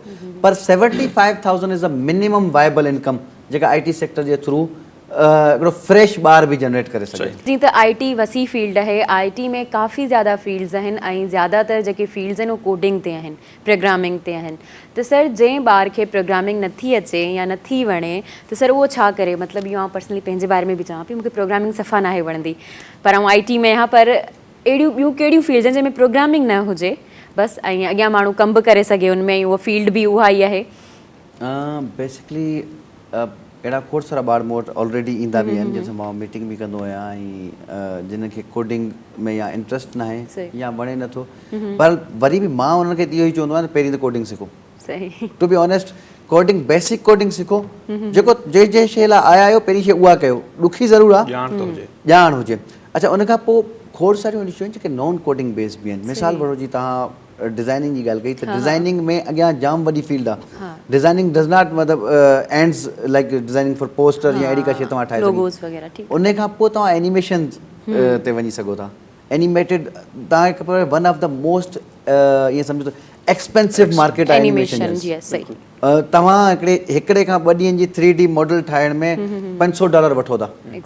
हाणे $500 75,000 ऑलरेडी थियनि था जेके 2 खां 3 ॾींहंनि जी महिनत में अची था वञनि, त इहा इन पासे वञी सघो था। उन खां अलावा नॉन कोडिंग वेबसाइट्स ते बि कमु थिए थो। वर्डप्रेस तव्हांजो जेको प्लगइन्स ॾियनि था इहे नॉन कोडिंग आहिनि ऐं दुनिया इन ॾांहुं मूव थिए पई। Wix.com अची वियो आहे, ॿियूं अञा खोड़ सारियूं कंपनीज़ आहिनि, पाइपलाइन्स आहिनि। थी सघे थो तव्हांखे 5 साल खां पोइ मोबाइल एप्लीकेशन बि विदाउट कोडिंग मिलनि, इंशाल्लाह थी सघे थो। त उन्हनि शयुनि ते बि कमु हले पियो दुनिया में। बहरहाल वरी बि कोडिंग सिखणु घुरिजे, पर कोडिंग सां गॾु गॾु तव्हां ॿिया बेसिक स्किल्स सिखी बि पंहिंजे अर्निंग बि करे सघो था, पंहिंजी लर्निंग बि करे सघो था ऐं पंहिंजी ग्रोथ बि करे सघो था। अच्छा घणनि माण्हुनि ज़हननि में ही जेको कुझु असीं ॻाल्हायूं था न इहो बि हूंदो त शायदि IT सेक्टर में अचण लाइ ही एतिरो कुझु कमाइण जे लाइ का यूनिवर्सिटी जी डिग्री हुजणु खपे या का एजुकेशन जी लेवल छा हुजणु खपे कि इंटर वारो माण्हू, मैट्रिक वारो माण्हू जेकॾहिं हुनजी एजुकेशन इंटर ताईं आहे, पर छा उहो बि इन फील्ड खे जॉइन करे सघे थो ऐं सुठो कमाए सघे थो? मां तव्हांखे सिंपल हिकिड़ो ॾींहुं माण्हू सम्झी सघे। मां तव्हांखे सिर्फ़ु एग्ज़ाम्पल सां सम्झायां थो त मूं वटि हिकिड़ो मोबाइल एप्लीकेशन डेवलपर आहे छोकिरो जंहिंजी उमिरि 18 साल आहे and I think he got D grade इन इंटर। ऐं D grade मतिलबु जेके पंहिंजा ॿार शायदि कंहिं यूनिवर्सिटी में दाख़िला जे लाइ बि एलिजिबल न आहिनि हूंदा। ऐं उहो छोकिरो फैंटास्टिक मोबाइल एप्लीकेशन डेवलपर आहे and he is getting around 100,000 plus salary. Freelance जी ॻाल्हि कोन पियो करां, सैलरी वठी पियो जेके मां पाण पे कयां थो, जेको मां एग्ज़ाम्पल ॾियां पियो। हाणे चवण जो मतिलबु इहो त हिन में का रिक्वायरमेंट कोन्हे, ऑल तव्हांखे सिर्फ़ु खपे हिकिड़ो इंटरनेट, हिकु मतिलबु सिखण जे लाइ बि ऐं कमाइण जे लाइ बि इंटरनेट ऐं लैपटॉप ऐं टियों पैशन। अगरि पैशन आहे ॿार में, बेसिक इंग्लिश जी लर्निंग आहे, थोरी घणी शयूं सम्झी थो वञे त पोइ इंटर पास हुजे, मैट्रिक पास हुजे, नो रिक्वायरमेंट ऑफ डिग्री। त अगरि तव्हांजे उहा पैशन, उहो स्किल, उहो कुझु करण जो क्रेज़ आहे त तव्हां आराम सां करे सघो। टालपुर साहिब खां मोकिलाइण वठंदासीं। वेंदे वेंदे वरी बि यूथ लाइ असां हर ॻाल्हि में हुननि जे लाइ हिकिड़ो पैगाम हो, पर जेकॾहिं अञा कुझु हुननि खे सजेस्ट करणु चाहियो, का ॻाल्हि असांखां बि रहिजी वई सवाल जी मद में, त उन्हनि सां शेयर करे सघो। बसि यूथ खे इहो ई चवंदुसि त फोकस करनि पंहिंजे कैरियर ते ऐं स्पेशली IT सेक्टर ॾांहुं अचनि। 10 साल नेक्स्ट आहिनि, उन में हिन सेक्टर जो बूम अञा जाम मथे वञिणो आहे ऐं 10 साल जे अंदरि अंदरि मार्केट में उहे ई माण्हुनि जी खपत या उन्हनि ई माण्हुनि जी ज़रूरत हूंदी जेके IT रिलेटेड स्किल्स जिन में हूंदा त बसि इहो ई प्रोग्राम पैगाम आहे त बाबा इन पासे अचो लर्निंग पाण करो गूगल यूट्यूब जे थ्रू लर्निंग कयो ऐं I am very much hopeful त गवर्नमेंट ऑफ सिंध बि इन बारे में जेको हिननि ऑलरेडी प्रपोज़ कयो आहे त उन में IT सेक्टर जो बि चंक रखियो हूंदो सिंध एजुकेशन फाउंडेशन या IT मिनिस्ट्री जे थ्रू ऐं उहो chunk IT sector J through बि इनशाला उहा ट्रेनिंग्स बि तव्हां ॿारनि तक पहुचंदियूं ऐं उहे ॿार अॻियां thank you so much Mir Arshad Talpur sahab on time no ऐं ॻाल्हि उहा ई आहे त तालीम जी बि हिन में का लिमिट कोन्हे त को मन ग्रेजुएट हुजे उहो माण्हू एतिरो कमाए सघे थो ऐं ॻाल्हि उहा ई आहे त हीउ सभु कुझु जेको असीं चऊं पिया त ईअं चवंदा आहिनि त जेकॾहिं केरु सुतल आहे सॼी क़ौम जे लाइ माण्हुनि लाइ स्वीपिंग स्टेटमेंट ॾियण जी ऐं सदाईं ख़िलाफ़ु रहियो पर हीउ जेको कुझु असीं कोशिशि कयूं था इहो आहे त सुतल माण्हुनि खे टीन वॼाए दौल वॼाए जाॻाइण जी हिकिड़ी नंढड़ी कोशिशि पिया कयूं थ्रू सोशल मीडिया थ्रू हिननि TV टॉक शोज़ जे ऐं मुख़्तलिफ़ प्रोग्रामनि में टालपुर साहब वञनि पिया त भई 5 सालनि लाइ ॿियो सभु कुझु विसारे छॾियो हिन फील्ड खे जॉइन कयो बट तव्हां इंटर में डिग्रेड बि आहियो त मैटर नथो करे तव्हां वटि स्किल आहे घर वेठे तव्हां सुठो नाणो कमाए सघो था ऐं इन फ्यूचर जीअं उन्हनि ॿुधायो त केतिरनि बिलियन डॉलर्स जी ही मार्केट आहे सो छो न असीं उन मां फ़ाइदो वठूं ऐं सिंध गवर्नमेंट खे बि असीं ज़रूरी चवंदासीं IT डिपार्टमेंट जेको आहे IT मिनिस्ट्री बजट त ॿीणी थी आहे पर ॾिसंदो आहे ख़र्चु किथे पई थिए केतिरनि माण्हुनि खे उहे ट्रेन पिया कनि ऐं ट्रेन करण सां ट्रेन जेके माण्हू थी अचनि था उहे वाक़ई मार्केट में अचनि था केतिरो पैसो कमाइनि था ऐं ॾिसणो ई आहे त उहा बजट कीअं ख़र्चु थींदी किथे थींदी ऐं ईंदड़ ॾींहंनि में IT मिनिस्टर साहब खे बि असां कोशिशि कंदासीं ज़रूरु इनवाइट कयूं उन्हनि खां सम्झण जी कोशिशि कयूं सो नाज़रीन हिते वठंदासीं ब्रेक ऐं ब्रेक खां पोइ बि हिन प्रोग्राम में जेके मुख़्तलिफ़ सेगमेंट आहिनि उहे शामिलु करण जो सिलसिलो जारी रहंदो असां सां गॾु रहिजो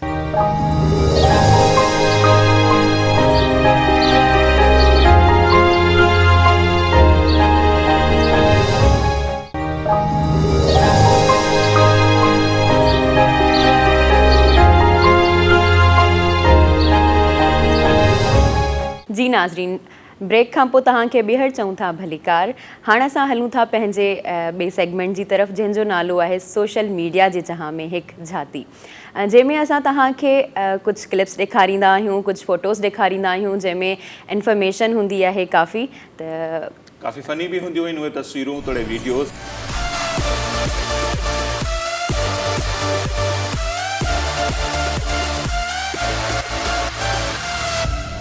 जेका पहिरीं तस्वीर आहे उन ॾे वञण खां पहिरियां जेकॾहिं अव्हां खां सवाल कयां छाकाणि त सीज़न हले पई न त अंब तव्हांखे वणंदा आहिनि बिल्कुलु अंब कंहिंखे न वणंदा कंहिंखे त गाली वारो जुमिलो आहे न गाली मूवी अवां मुंहिंजा नाज़रीन जंहिं ॾिठी हूंदी उनखे अंब कंहिंखे न वणंदा हिन खे आउं ईअं कनेक्ट कंदुसि त ग़ालिब साहब जो हिकिड़ो दोस्त हूंदो जेको अंब न खाईंदो हो न त हिकिड़े ॾींहुं घिटी में वेठा हूंदो उहो सीन बि आहे असां किताब में पढ़ियोसीं सो त हिननि अंब पे खाधा ऐं ग़ालिब साहब नो डाउट ॾाढा शौक़ीन हूंदा आहिनि अंबनि जा त अंब खाई जेके हुते खोखड़ियूं चऊं खलूं उछलाइनि पिया त हिकिड़ो गॾे हुतां गुज़रियो ऐं सूंघी करे हलियो वियो त ग़ालिब जो जेको दोस्त हो उन दलील तौरु उनखे यूज़ करणु चाहियो ऐं ग़ालिब खे चयो त देखा मियां त गधे भी आम नहीं खाते त ग़ालिब ॾाढो ज़बरदस्त चयो त हाँ यकीनन गधे ही आम नहीं खाते शायदि को हुजे जेको अंब न खाईंदो हुजे सो पहिरें अंब खाईंदी आहे सुठी ॻाल्हि आहे पर सो अंब खाईंदा त हूंदा पर कहिड़ा अंब तव्हांखे वधीक वणंदा आहिनि जेकॾहिं तव्हां खां पुछी वठां इहो इम्तिहान था वठूं पहिरियों शो आहे त सवालनि जी बोछाड़ कयूं मुंहिंजो कमु ई इहो आहे न सो अंबनि जा नाला जेकॾहिं पुछां त केतिरा अंबनि जा नाला मूंखे ईंदा हूंदा अच्छा मूंखे जेको वणंदो आहे उहो सिंधड़ी वणंदो आहे उहो ई टेस्टी हूंदो आहे पर मूंखे कुझु नाला यादि आहिनि जेके आउं तव्हांखे ॿुधाईंदसि तस्वीर बि असां ॾेखारींदासीं नाज़रीन खे अच्छा हा बिल्कुलु कहिड़ा कहिड़ा नाला ॿिया सिंधड़ी चोसो सूफ़ अंगूर पोपट आई नो फनी आहिनि लेकिन लिटरली अंब जो नालो सूफ़ आहे बादाम पायलट ऐं उन खां अलावा बि ॿिया काफ़ी आहिनि बंगो पोपट झिरकी काफ़ी नाला आहिनि ऐं उहा तस्वीर असां नाज़रीन ॾिसंदा बि हूंदा उन्हनि खे बि इहे नाला पढ़ण में ईंदा त जॾहिं ही अंबनि जी सीज़न ईंदी आहे मीरपुर ख़ासि ऐं ॿियनि मुख़्तलिफ़ शहरनि में ठंडो अलायार जिते किथे अंबनि जा जेके आहिनि फेस्टिवल थींदा आहिनि सो जेके आबादगार हूंदा आहिनि त उहे मुख़्तलिफ़ जिन्सूं हुते खणी ईंदा आहिनि ऐं नयूं जिन्सूं बि पैदा थियनि पियूं MH पंवर साहिब जिन में सुठी रिसर्च आहे 20-25 नवां क़िस्म उन्हनि पैदा कया अंबनि जा सो हीअ जेके नाला अव्हांखे पहिरें ॿुधाए पई अव्हां बि स्क्रीन ते बि ॾिसंदा हुआ कहिड़ा ज़बरदस्त सुपर शाहीन बि आहे बोतल बि आहे बोतल पोपट बि आहे पोपट अंब जो नालो पोपट अंब जो नालो सूफ़ अंब जो नालो बोतल ऐं अंब जो नालो अंगूरी बि आहे, अंगूरी बि आहे। कहिड़ा फनी नाला आहिनि, बहरहाल खोड़ नाला आहिनि। वाङण पाली बि आहे, अनवर रटोल बि आहे, पर वाक़ई जेके घणा मशहूरु आहिनि उहो सिंधड़ी थी वियो, लंगड़ो थी वियो, चोरसो थी वियो ऐं सिरोली थी वियो। सो इहे घणा हलनि बि था ऐं घणा टेस्टी बि थियनि था, खाधा बि ॾियनि था। बाक़ी त क़िस्म असांखे बि वाक़ई ख़बर न आहे त ओरिजिनल तादाद हिननि जो केतिरो हूंदो। सो ताज़ो हिकिड़ी मैंगो पार्टी में मुंहिंजो वञणु थियो, उते उहे जेके आबादगार हुआ उहे ॿुधाइनि पिया अली पल उन्हनि जे घर में थी, ॿुधाइनि पिया त हिकिड़े अंब खे असीं त ईअं खाई छॾींदा आहियूं न, हिकिड़े अंब खे तयारु थियण में 8 साल लॻंदा आहिनि, उनखां पोइ फल ॾियण जे माना क़ाबिल थींदो आहे। उन्हनि ॿुधायो पियो त अंब जी ईअं देखभाल चऊं या रखवाली ईअं कबी आहे जीअं ॿार जी कजे। जेकॾहिं तेज़ गर्मी हूंदी त बि न थींदो उनजो फसल, हवा तेज़ लॻंदी त बि छणी वेंदो, घणी सर्दी हूंदी त बि अलॻि अंब थींदा ई गर्मी में आहिनि ऐं पाणी तमामु घणो अंब वठंदो आहे। सो अंबनि जी सीज़न हले पई, अंब कंहिंखे पसंदि आयो ऐं अंब जा नाला बि ॿुधाया। अच्छा, ॿी जेका तस्वीर आहे नाज़ीम, उहा बि शायदि तव्हां वटि आहे। जी हा, गर्मी जे हवाले सां आहे। जीअं त गर्मी पंहिंजे उरूज ते आहे ऐं हीअ जेका क्लिप हले पई इन में मुंहिंजे ख़्याल सां मौलाना साहब पंहिंजे ॿारनि खे सी व्यू ते वठी वियो आहे ऐं बिल्कुलु बहितरीनु ॻाल्हि आहे जेके सी व्यू ते वठी वञो ऐं थधियुनि शयुनि जो इस्तेमालु कयो ऐं पाणी घणे खां घणो पीओ। छो जो गर्मी जॾहिं लॻंदी आहे न त जॾहिं माण्हू पाणी पींदो आहे त एनर्जी मिलंदी आहे ऐं थोरो घणो मिठे जो इस्तेमालु बि कयो। हूं त मिठो मना हूंदी आहे, लेकिन मिठे जो थोरो घणो इस्तेमालु कयो जी तव्हांखे एनर्जी मिली सघे। बिल्कुलु। ऐं उन मौलाना वारी तस्वीर सां गॾु ॿी तस्वीर बि जेका हले पई, जेके पाणी में वञनि था, तलाउ आहिनि, नंढा नंढा आहिनि, जेके ट्यूबवेल लॻल हूंदा आहिनि, उते जेके वाड़ आहिनि उहे जंप पिया हणनि। असल में एंजॉय करण जो हर कंहिंजो पंहिंजो तरीक़ो आहे न। मौलाना सी व्यू ते वठी वियो त हुननि पाण एंजॉय कयो ट्यूबवेल ते। हिन सीज़न में त शाखूं जेके आहिनि, शाखूं वाटर कोर्स, वाह, उते वेंझण जे लाइ वॾे तादाद में माण्हू वञनि था पिया। ऐं नाज़रीन, हिते वरी हिकिड़ी ॿी जेका मूं वटि तस्वीर आहे, यकीनन सोशल मीडिया जो दौरु आहे, तव्हांजी नज़र मां हीअ तस्वीर ज़रूरु गुज़री हूंदी या टीवी चैनल ते तव्हां इहा ख़बर ज़रूरु ॾिठी हूंदी त दुनिया में जंहिं शख़्स जो वॾे खां वॾो कुटुंब चऊं, ख़ानदान चऊं, उहो गुज़ारे वियो।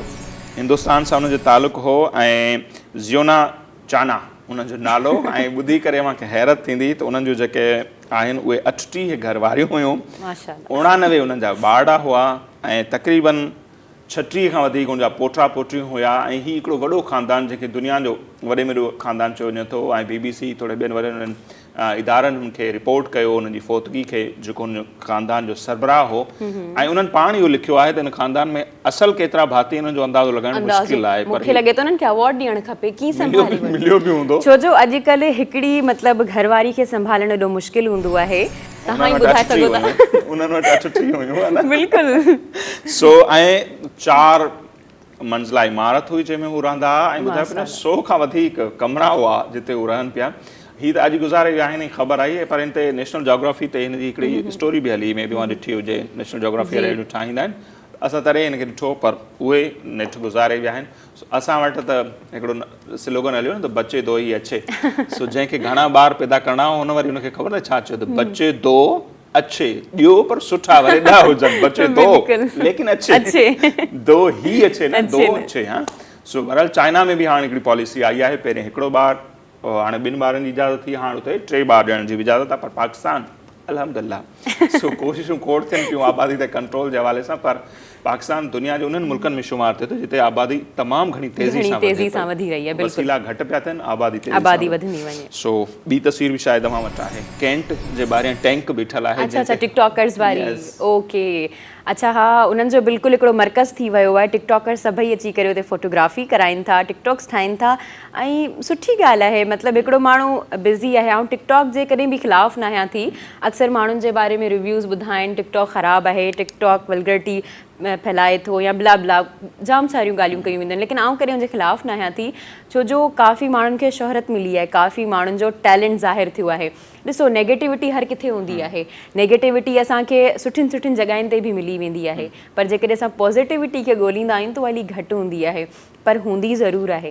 त प्लीज़ तव्हां पॉज़िटिविटी ते ध्यानु ॾियो त वधीक बहितर आहे। बिल्कुलु, उहो त इस्तेमाल ते आहे न, कहिड़ी शइ खे मां इस्तेमाल कयो, हिकिड़ो सुठो टूल आहे, सुठो मीडियम आहे, मां हुनखे कीअं था यूज़ कयो, के वल्गर अंदाज़ में था कनि, के सुठे अंदाज़। ऐं हिन ते मूंखे एतिरियूं खोड़ इंफॉर्मेटिव शयूं बि मिलंदियूं आहिनि, मोटिवेशनल जुमला मिलंदा आहिनि, पोइट्री मिलंदी आहे ॾाढी सुठी। सो इन करे टिकटॉक जे त ख़िलाफ़ु माण्हू को बि शायदि न हुजे, पर जेको हुनजो इस्तेमालु आहे उन ते सवाल उथनि पिया ऐं उथारे बि सघजनि था। ईअं हर फील्ड में ईअं आहे।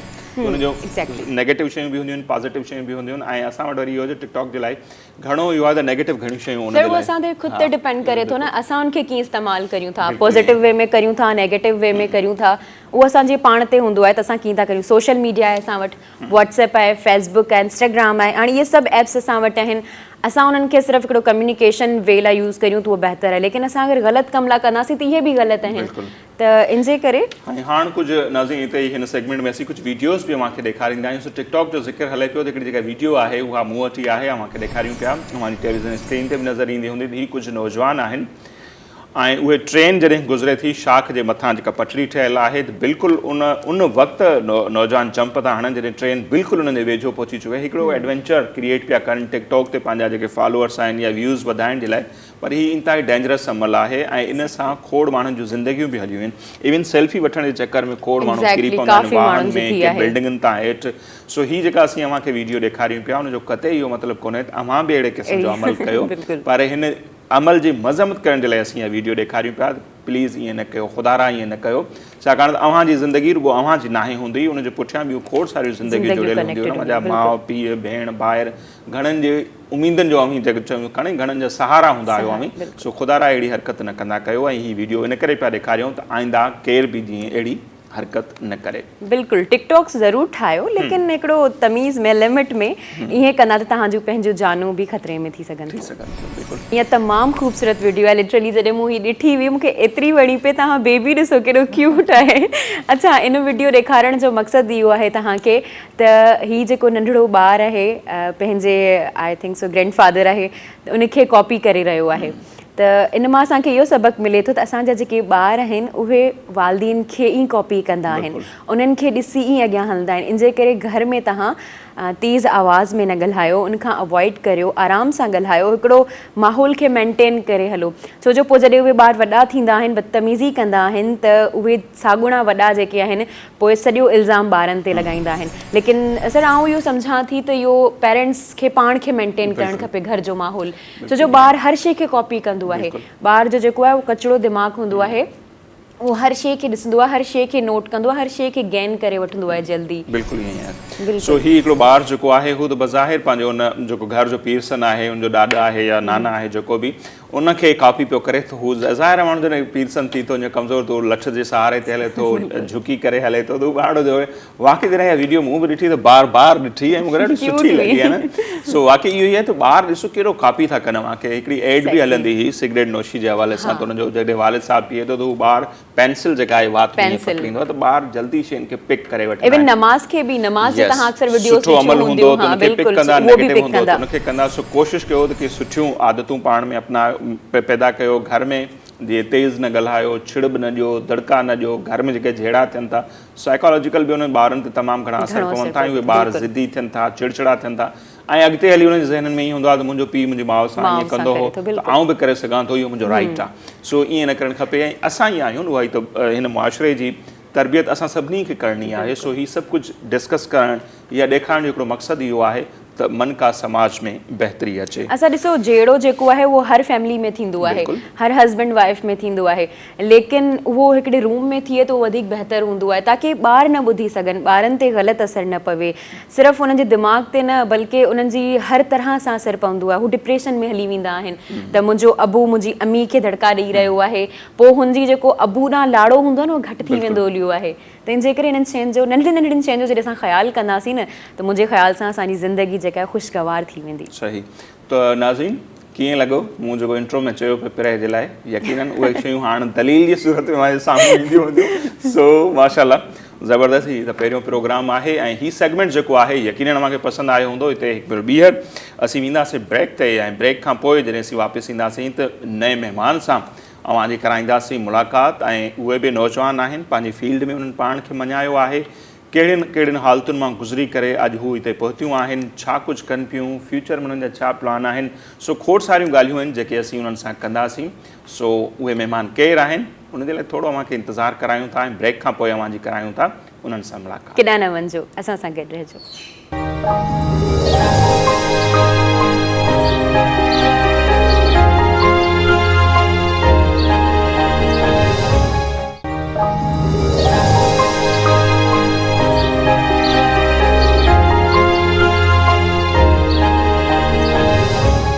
नाज़रीन, ब्रेक खां पोइ हिकु भेरो ॿीहर द मॉर्निंग ऑफ धरती में अव्हांखे चऊं था भलीकार। ऐं हिन प्रोग्राम जी शुरूआत खां वठी असांजी इहा कोशिशि रही आहे त असां अहिड़नि महिमाननि खे हिते घुरायूं, उन्हनि सां कचहरी कयूं जिन पंहिंजी पंहिंजी फील्ड में पाण मञायो आहे। सो हिन वक़्तु जंहिं महिमान शख़्सियत असांखे प्रोग्राम में जॉइन कयो आहे उहा हिन धरती जी इंतिहाई सुलछणी, बहादुर ऐं बाहिमत न्याणी आहे, जे मुश्किल मरहलनि बावजूदि पंहिंजी का हिमत आहे उहा न हारी ऐं मुसलसल अॻिते वधंदी रही। ऐं उन्हनि जेको जनमु थियो उहा असीं ईअं चवंदा आहियूं त कराची जी जेका माउ आहे लियारी, उते उन्हनि जनमु वरितो ऐं उन्हनि जी ख़ुशनसीबी इहा त शुरूआति में उन्हनि खे वॾनि माण्हुनि जी ऐं सुठनि माण्हुनि जी रहनुमाई मिली, जंहिंमें कामरेड वाहिद बलोच साहब आहिनि ऐं प्रोफेसर सबा दश्तियारी शहीद साहब, उन्हनि जी रहनुमाई उन्हनि खे मिली ऐं उन्हनि पाण बि मञायो ऐं 7 सालनि जी एज खां उन्हनि लिखणु शुरू कयो। हींअर उन्हनि जो हिकिड़ो किताब बि आहे, उनखे केतिरा ई नेशनल तोड़े इंटरनेशनल एवॉर्ड बि मिलिया आहिनि। हू इंसानी हक़नि जे हवाले सां कमु कनि पियूं थियूं। औरतुनि जी तालीम हुजे, उन्हनि में आगाही पैदा करणी हुजे, उन्हनि में सिहत जे हवाले सां उन्हनि खे ॼाण ॾियणी हुजे, उन फील्ड में हू पाण मञाइनि पियूं, कमु कनि पियूं। ऐं ज़िंदमान जे नाले सां उन्हनि जी हिकिड़ी पंहिंजी जेका तंज़ीम आहे उन जो चेयरपर्सन आहिनि। सो यकीनन अव्हां सम्झी विया हूंदा त अदी हानी बलोच साहिबा असांखे प्रोग्राम में जॉइन कयो आहे। बहुत शुक्रिया। बहन चऊं, अदी चऊं, सब समझ में आ जाता होगा आपको। हाँ, आप हमारे प्रोग्राम में आई तो थैंक यू सो मच। हम चाहेंगे और हमारे देखने वाले भी कि आपकी जो जर्नी रही है, जो सफ़र रहा है, हम स्टार्ट वहीं से करते हैं ना कि हानी बलोच की पैदाइश तो लियारी में हुई, फिर ये काम काज, फिर लिखने का शौक़, ये औरतों के लिए काम करना, इंसानी हकूक़ के लिए बात करना, ये कैसे फिर सब कुछ हुआ? मैं तो यही कहूँगी कि जब बच्चा पैदा होता है, कोई भी बच्चा, वो ब्लैंक होता है। वो घर, मैं समझती हूँ कि दरसगाह जो इंसान समझे कि एजुकेशनल इंस्टीट्यूट, मैं समझती हूँ वो पहला दरसगाह इंसान का अपना ही घर होता है। तो मुझे अल्लाह के मतलब एहसान से ऐसे वालिदैन, मेरे बाबा या मेरी वालिदा इस तरह के मुझे मिले जैसे हमेशा से मोटिवेट करते रहे। हम जिस एरिया में रहते हैं लियारी, वहाँ पे इतना ज़्यादा रुझान नहीं था बच्चों में। इवन हमारे अपनी भी फैमिली में लड़कियों को इतना नहीं पढ़ाते थे। हम 3 बहनें हैं, तो बाबा ने हमें मतलब ये सब छोड़ के मतलब वो लड़कियां हैं किस तरह से, उन्होंने कहा शुरू से हमें यही सिखाया कि ख़वातीन भी अलग वजूद रखती हैं। तो उन्होंने हमें पढ़ाना शुरू किया और इस तरह से, जिस तरह से हमारे मतलब हम 3 बहनें हैं, एक भाई है, जिस तरह भाई को ट्रीट किया उसी तरह से हमें ट्रीट किया, बिल्कुल भी डिफ्रेंशिएट नहीं रखा बाबा ने और ख़ास करके वालिदा ने। तो उन्होंने हमें शुरू से यही बात सिखाते थे वो कि कुछ ना करो, ज़रूरी नहीं है कि आप लोग बड़े बड़े काम किया करो, जस्ट अपने हिस्से का एक छोटा सा काम किया करो, शायद वो छोटा सा काम भी आप लोगों के लिए कुछ इस तरह से बने कि वो बड़े काम से भी ज़्यादा मतलब आपके लिए प्रोडक्टिव हो। तो स्टार्ट में हमारे एरिया में जो बच्चे थे वो स्कूल नहीं जाते थे। मेरी छोटी बहन कहती थी कि वो क्यों नहीं जाते, तो मेरे बाबा ने कहा ठीक है, अगर नहीं जाते तो आप लोग मिल के बच्चों को 1-2 बच्चों को लेकर आओ, घर में पढ़ाना स्टार्ट कर दो। तो स्टार्ट हमारी जर्नी यहाँ से मतलब बाबा ने शुरू किया था। तो उन्होंने कहा ठीक है, हमारे एरिया में ऑलमोस्ट डेली वेजर्स और चाइल्ड लेबर इस तरह के बच्चे और स्ट्रीट बच्चे थे। तो हमने स्टार्ट में 2 बच्चे लेकर आए। मेरी छोटी सिस्टर बहुत शौक़ से पढ़ाती थी, इवन वो बहुत छोटी थी, तो मम्मा भी पढ़ाती थी साथ में और हम सब मिल के करते थे ये काम। तो इंटरेस्ट डेवलप करने के लिए उनको गिफ्ट्स वगैरह देते थे। इस तरह कर करके अभी मेरी सिस्टर है माहीन, जो ख़ुद इंस्टीट्यूट चलाती है, 200 से ज़्यादा बच्चे हैं उनके पास। तो यहाँ से स्टार्ट किया। फिर इसके बाद जब मैं ख़ुद एक्टिविटीज़ की तरफ, क्योंकि जैसे सर बता चुके थे कि मुझे वैसे ही लिटरेरी फैमिली में मतलब हम पैदा हुए। मेरे बाबा ख़ुद भी लिटरेरी पर्सन और इसके साथ साथ जो मेरे प्रोफेसर उस्ताद सबा दश्तियारी रहे, उन्होंने इस तरह से मोटिवेट किया लिखने और पढ़ाने की तरफ से। मैं समझती हूँ जब मैंने लिखने का काम स्टार्ट किया वो उन्होंने ही मोटिवेट किया था। तो इसके बाद अभी रिसेंटली 2019 में जब मैं ऑफिस में मैंने ज्वाइन किया था internship as a researcher, Sindh Commission on the Status of Women, Government of Sindh का इदारा है वहाँ पे। तो वहाँ पे बहुत सारी ख़वातीन इस तरह से आती थी, क्योंकि हमें तो पता है ख़वातीन शायद वो समझती हैं कि हमारे लिए जो बेसिक राइट है वो सिर्फ रोटी कपड़ा और मकान है। इसके अलावा तो हमारे बेसिक राइट उनको पता ही नहीं है कि एजुकेशन या हेल्थ वो भी बेसिक राइट्स हैं। तो जब मैंने स्टार्ट किया, मैंने ट्रेनिंग कंडक्ट करवाए ट्रेनिंग में मैंने सेक्सुअल एब्यूज़ को लेकर आई. इवन मैं खुद भी डरती थी कि लियारी में मैं इस तरह की चीज़ों को लेकर आ रही हूँ, और मैं बाबा से पूछती थी कि मैं लियारी में अगर इस तरह की चीज़ों को लेकर आऊँगी, क्योंकि किताब भी मैं डिज़ीज़ पे मैंने इस तरह के अल्फाज यूज़ किए थे विमेन डिज़ीज़ पे, जो शायद मेरे कल्चर में वो शायद अलाउ भी ना हो. तो एक टेबूज़ नुमा जो टॉपिक है जो कि स्टिग्मा एसोसिएटेड है, लेकिन मैंने ट्रेनिंग कंडक्ट करवाए. ट्रेनिंग में मैंने सेक्सुअल एब्यूज़ को रखा, मेंस्ट्रुअल हाइजीन को, और बाकी इस तरह के टॉपिक्स को अभी भी बहुत सारे इवन मैंने ट्रेनिंग कंडक्ट करवा चुकी हूँ. तो वहाँ से मुझे पता चला जो ख़वातीन हैं ऑलमोस्ट जो जिनके डाइवोर्स हो गए या जो डोमेस्टिक वायलेंस का शिकार हैं ख़वातीन, लोग उनके मेंटल हेल्थ को ही भूल जाते हैं कि वो किस तरह से वो दिमागी मसाइल से गुज़र रही हैं ख़वातीन. क्योंकि हमारे एरिया में एजुकेशन पे सब काम कर रहे थे ऑलमोस्ट, और दूसरे गली में जाएं तो आपको इस तरह के इंस्टीट्यूट मिलेंगे जो एजुकेशन फ्री ऑफ कॉस्ट पढ़ाते हैं, लेकिन सेहत एक इस तरह से मतलब एक टॉपिक है जिसको छेड़ते तक भी नहीं है ना. तो मैंने स्टार्ट किया कि ठीक है मैं छोटे छोटे से काम स्टार्ट करती हूँ. ठीक है, मैंने मेंस्ट्रुअल हाइजीन पे किया तो मैं इनको सेशन दूंगी, और मैं ख़ुद भी एज ए एक्टिविस्ट इदारों को जानती हूँ, कमीशन को जानती हूँ, उनको मैं लेकर जाऊँगी किसी के मसाइल को. अगर उनको जस्टिस की ज़रूरत होगी तो उनको बताऊँगी कि सिंध ह्यूमन राइट्स कमीशन के क्या मैंडेट है, उन सबको बताऊँगी. तो इस तरह से मैंने एक इनिशिएटिव रखा जिंदमान. जिंदमान बेसिकली है जिंदमान एक बलोची लफ्ज़ है, मीन ज़िंदगी. तो मैं उन ख़वातीनों को चाहती थी कि वो समझे कि अगर हम इस दुनिया में आए या ज़िंदा हुए तो बग़ैर मकसद के नहीं, इसमें एक मकसद होना चाहिए और हमें ज़िंदगी की तरफ लौट आना चाहिए. क्योंकि इस तरह से बहुत सारी ख़वातीन हैं वो समझती हैं कि बस हम ज़िंदा हैं तो बस यही हमारा काम है, आगे से मतलब कुछ भी अगर कोई हमें मारे भी कोई बात नहीं, कोई डाइवोर्स भी दे कोई बात नहीं, क्योंकि मेंटल हेल्थ को टच नहीं किया जाता. तो हमारे पास तो ऑलमोस्ट मैं माजरत के साथ ये कहूँगी, अगर मर्द हजरात मेंटली इशू या किसी भी हवाले से एंजाइटी और डिप्रेशन में होंगे, वो अपने दोस्तों से शेयर करेंगे, होटल में जाएंगे, ढाबा में जाएंगे. ख़वातीन के लिए इस तरह की कोई जगह खास करके यहाँ पे नहीं है. तो मैंने सोचा मैं गाइडोम बनाऊँ, वो प्रोसेस पे है, अभी प्रोसीजर है. तो वहाँ पे ख़वातीन आए, उनके लिए ट्रेनर्स हो, उनके लिए काउंसलिंग सेशंस रखे जाएँ और वो अपनी बात कर सके, वो ख़ुद को मनवा सके. तो मेंटल हेल्थ ऐसा वो मतलब मुझे टॉपिक रहा कि शायद किसी को वो अभी तक शायद वो कोई टच भी ना करे और करने ही नहीं चाहता हो कि ये सबसे बड़ा टॉपिक है कि इस पे काम किया जाए. मैम बहुत ही अच्छा इनिशिएटिव है जो आपने बताया, और मैं आपको बताती चलूँ कि आज जो हमारा प्रोग्राम है उसका टॉपिक था एप्रिसिएशन, पावर ऑफ एप्रिसिएशन. जी, तो जैसे कि आपने अभी बताया कि आपकी वालदीन की एप्रिसिएशन आपके साथ हैं, तभी आपने ये सब काम किया और आप कर रही हैं माशाल्लाह से, और बहुत अच्छे काम कर रही हैं. जैसे आपने अभी ये बात बताई तो लिटरली मैं भी कभी कभी ये सोचती हूँ कि अगर किसी मैन को कोई भी मसला होता है तो वो बाहर चले जाते हैं, दोस्तों से शेयर कर लेते हैं, लेकिन वुमेन के पास कोई फ्रेंड्स भी नहीं होती, बल्कि उनके पास हक ही नहीं होता ना. शादियों में जाने के लिए भी परमिशन चाहिए, हमें लेके जाएं, हमें छोड़ने, तो वो रिलेशन बना ही नहीं सकते ना. तो मैम वो उसका प्रोसेस बता दें और वो कहाँ तक पहुँचा है जो आप बता रही थी, और उसमें आपने क्या क्या सोचा है, क्या क्या करेंगी उस पर, और कौन कौन सी वुमेन अलाउ है वहाँ पे.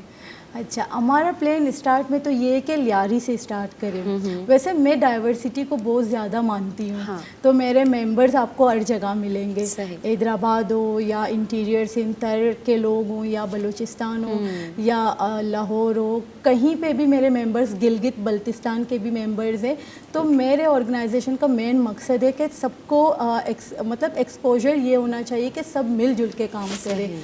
अगर वहाँ से किसी को मसला हो तो हम उनके लिए मसला सॉल्व करें, और हमारे पास कोई मसला हो वो जाके सॉल्व करें. मतलब हमारे पास कम से कम ये भूल जाते हैं कि हमें नेटवर्किंग होना चाहिए. ये सबसे हमारी बड़ी कमज़ोरी है कि हम नेटवर्किंग नहीं करते. तो मेरे ऑर्गेनाइजेशन का जो बेसिक मैंडेट है वो डाइवर्सिटी है. हमने डाइवर्सिटी को प्रमोट किया, सब जगहों से मेंबर सेलेक्ट किए, और ज़्यादा जो क्राइटेरिया है मेंबरशिप का वो ज़्यादा यूनिवर्सिटी के स्टूडेंट या प्रोफेशनल है. यानी कोई भी हॉस्पिटल में किसी भी हवाले से, डॉक्टर हो, नर्स हो, हम मेंबरशिप उनको देते हैं। और इसके अलावा जो यूनिवर्सिटी स्टूडेंट हो उनको वॉलंटियर्स रखते हैं। और अभी हम प्रोसेस पे हैं कि उसको रजिस्टर करवाया जाए और उसके लिए एक ओम बनाया जाए।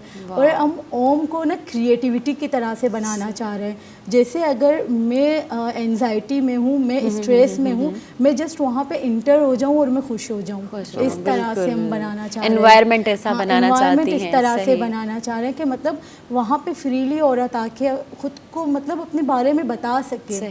क्योंकि अक्सर औकात हम हर किसी की बात तो बता नहीं सुनते सकते, हैं, लेकिन जो औरत खुद महसूस करती है उसको हम सही से बता नहीं सकते। यानी जिस तरह से वो अपने परसेप्शन को खुद बता सकती है, खुद बयान कर सकती है, वो और कोई नहीं कर सकता।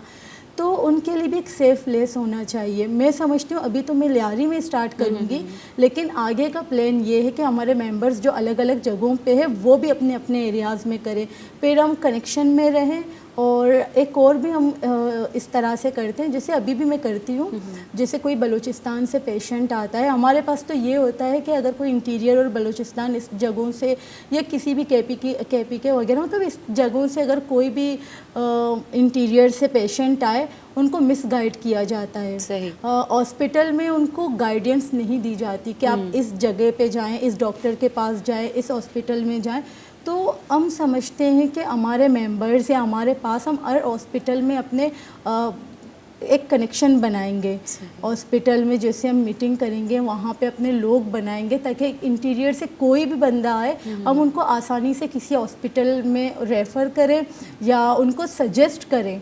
खुद कुछ नहीं कर सकेंगे, गाइड एटलीस्ट करें कि लोग उनको मिस यूज़ या मिस गाइड ना करें। ये हमारा मेन एग्जैक्टली। मुझे तो ये सुन के बहुत खुशी हुई है और मुझे लगता है कि आपको भी बहुत खुशी हुई होगी। ज़रूर। इरादा काफ़ी न केतरा अटल आहिन। सो ब्रेक का वक्त हुआ चाहता है, हम मुख्तसर ब्रेक लेंगे और बहुत सारी बातें और आपसे समझने की कोशिश करेंगे। आपसे बात करने का एक मकसद यही भी है कि दूसरों के लिए एक रोल मॉडल का दर्जा माशाल्लाह आप रखते हैं, तो उनमें कुछ करने का जज्बा पैदा हो और दूसरे जो वालिदैन हैं वो भी आपको देखेंगे तो जाहिर सी बात है। सो नाज़रीन, ब्रेक वठना सीते हैं। ब्रेक खां पोइ हानी बलोच साहिबा सां अञा असांजूं खोड़ सारियूं थींदियूं ॻाल्हियूं। असां सां गॾु रहिजो।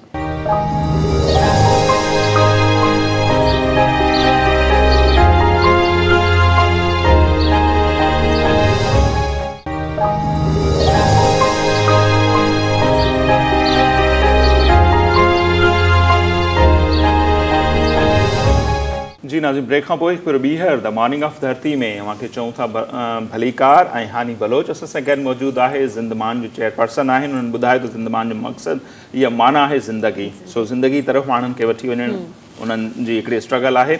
अच्छा, आपसे ये भी जानना चाहेंगे, आपको जैसे मैंने इंट्रो में कहा नेशनल इंटरनेशनल मुख्तलिफ अवार्ड भी मिले, रशिया जाने का भी आपका एक्सपीरियंस रहा, वहाँ पर इंटरनेशनल मीडिया से आपके इंटरव्यूज़ वगैरह भी हुए, वो एक्सपीरियंस कैसा रहा आपका?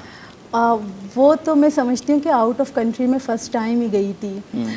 तो जब जैसे ही वहाँ के फॉर्म आए थे तो मुझे वहाँ नगमा वालों ने भी काफ़ी हेल्प की थी। तो फिर मैंने वहाँ पे सबमिशन करवाए, मैंने करवाए और भी मेरे साथ कुछ दोस्त थे उन्होंने करवाए। तो उनके सिलेक्शन का प्रोसेस ये था कि इंटरव्यूज़ बेस थे, पहले शॉर्ट लिस्टेड हुए, फिर उसके बाद इंटरव्यू बेस हुए, फिर बहुत से लोगों को वीज़ा के लिए बुलाया और बहुत से लोग वहाँ पे रिजेक्ट हुए। तो मुझे फ़र्स्ट टाइम ही उन्होंने सेलेक्ट किया और फ़र्स्ट टाइम ही जैसे ही मैं गई उन्होंने मुझे वीज़ा वो किया था। और इसके बाद मैंने ख़ुद भी टिकट वगैरह के पैसे, क्योंकि मैं ख़ुद अफोर्डेबल नहीं थी, तो स्पॉन्सरशिप पे सब कुछ किया था। लेकिन वहाँ पे बहुत कुछ सीखने को मिला। मैंने वहाँ पे बहुत सारे आर्टिकल्स लिखे हैं और ट्रैवल लॉग कंप्लीट करके रख दिया, लेकिन अभी टाइम नहीं है कि मैं वो पब्लिश करवा सकूँ।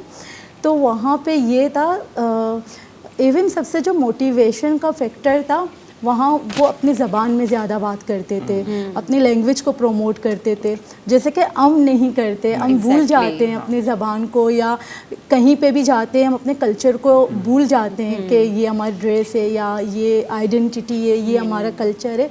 तो उनका जो मेन जो बात है, मुझे मतलब जहाँ पे भी बोर्ड देख रही थी सब रशियन लैंग्वेज में थे। सही। तो हमें एक तो ये कि हमारे पास जो भी वॉलंटियर्स थे कि वो गाइड कर सकते थे हम किस तरह से इंटरेक्ट करें। तो फिर बाद में हमें ये लगा कि ठीक है, अभी हमें फ़ोन पे गूगल ट्रांसलेटर डाउनलोड कर देना चाहिए कि हम इंग्लिश में बोलें और वो ट्रांसलेट करके हमें वो बोल दे।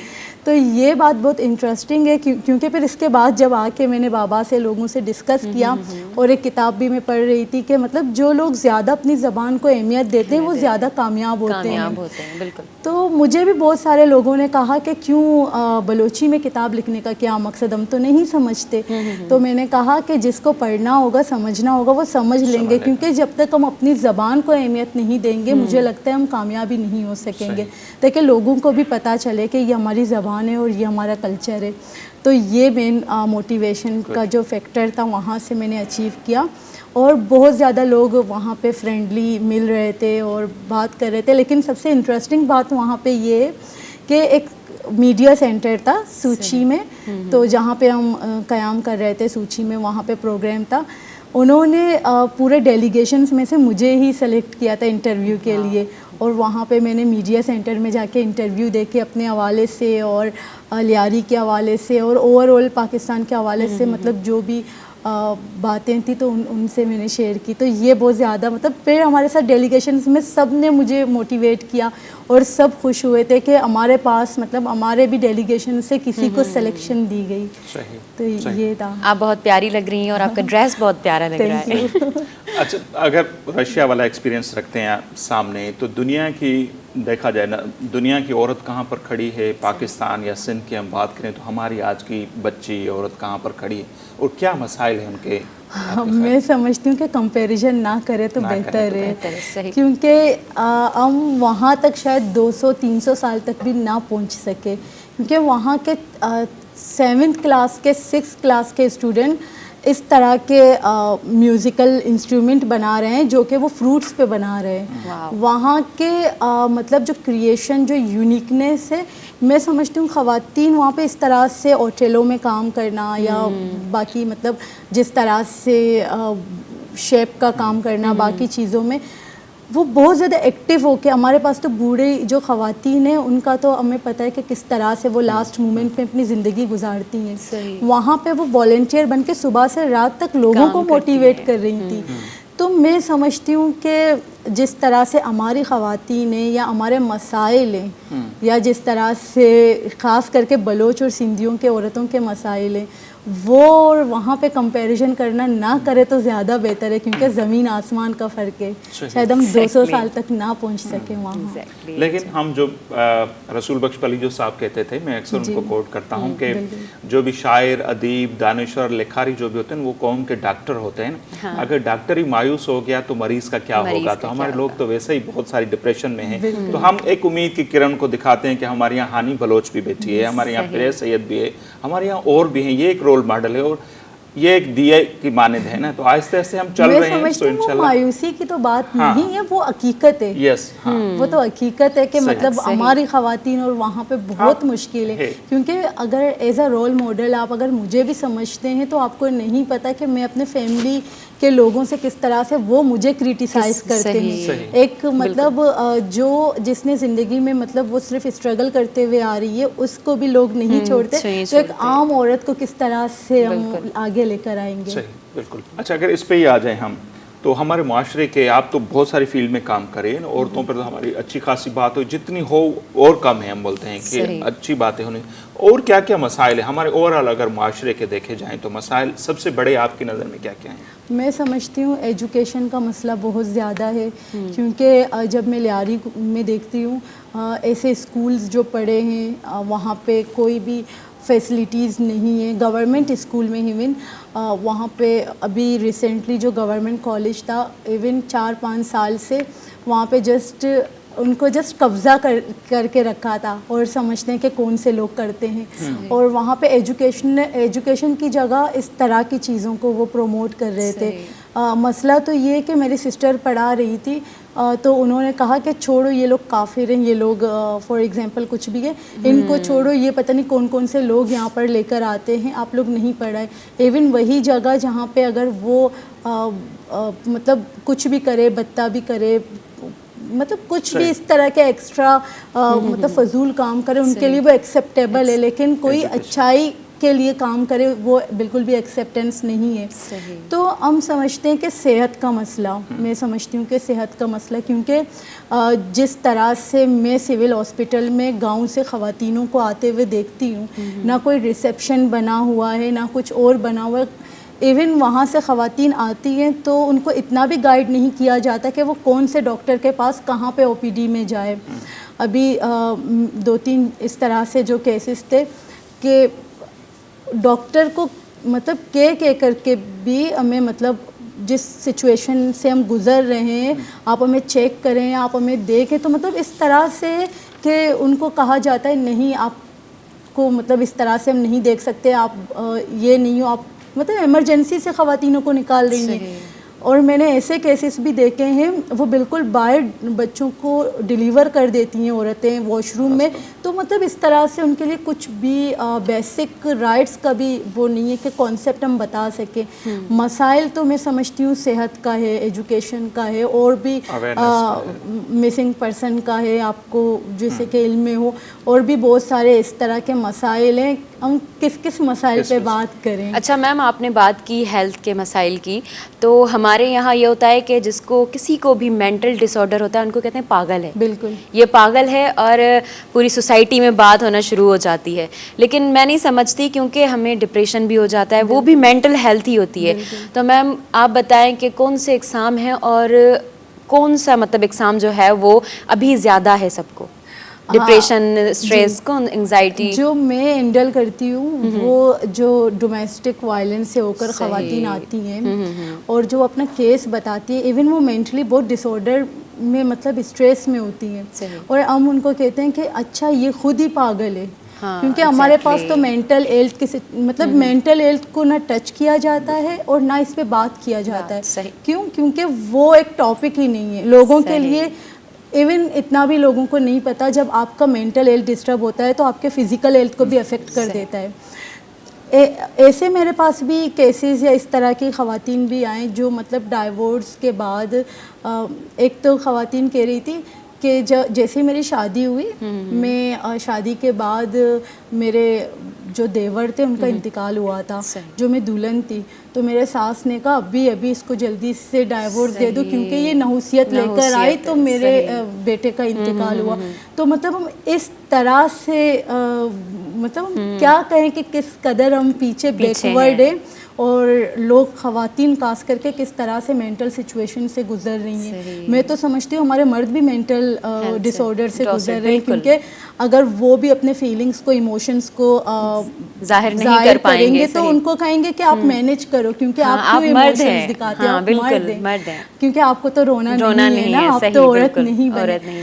تو میں سمجھتی ہوں کہ اس طرح کے جو مینٹلی ڈس آرڈرز یا مطلب آپ کو یہ تو پتہ ہے ہمارے پاس جو ہم دیکھتے ہیں, میں جب یہ باتیں کرتی ہوں اپنے کولیگس کے ساتھ یا اپنے جتنے بھی میرے ٹیچرز پروفیسر ہیں کہ ہمارے ایریا میں اتنے پیسے مطلب کھانے کے لیے بھی نہیں ہے, لیکن ان کو اتنا پتہ ہے کہ جب جن آ جائے تو اس طرح کے سپر پاور آ جائے تو آپ لوگ لیوا کرو یا اس طرح سے کرو. مطلب یہ ہوا کہ وہ مینٹلی ہیلتھ سے ڈسٹرب بھی ہو, ان کے لیے مولویوں کے پاس جانا یا وہاں پہ جانا ان کے لیے مطلب کوئی گلٹی فیل نہیں کرتے, لیکن جب وہ مینٹلی ہیلتھ کے حوالے سے بولتے تو ان کے لیے ایک بہت بڑا گلٹ ہے کہ یہ بہت غلط بات ہے.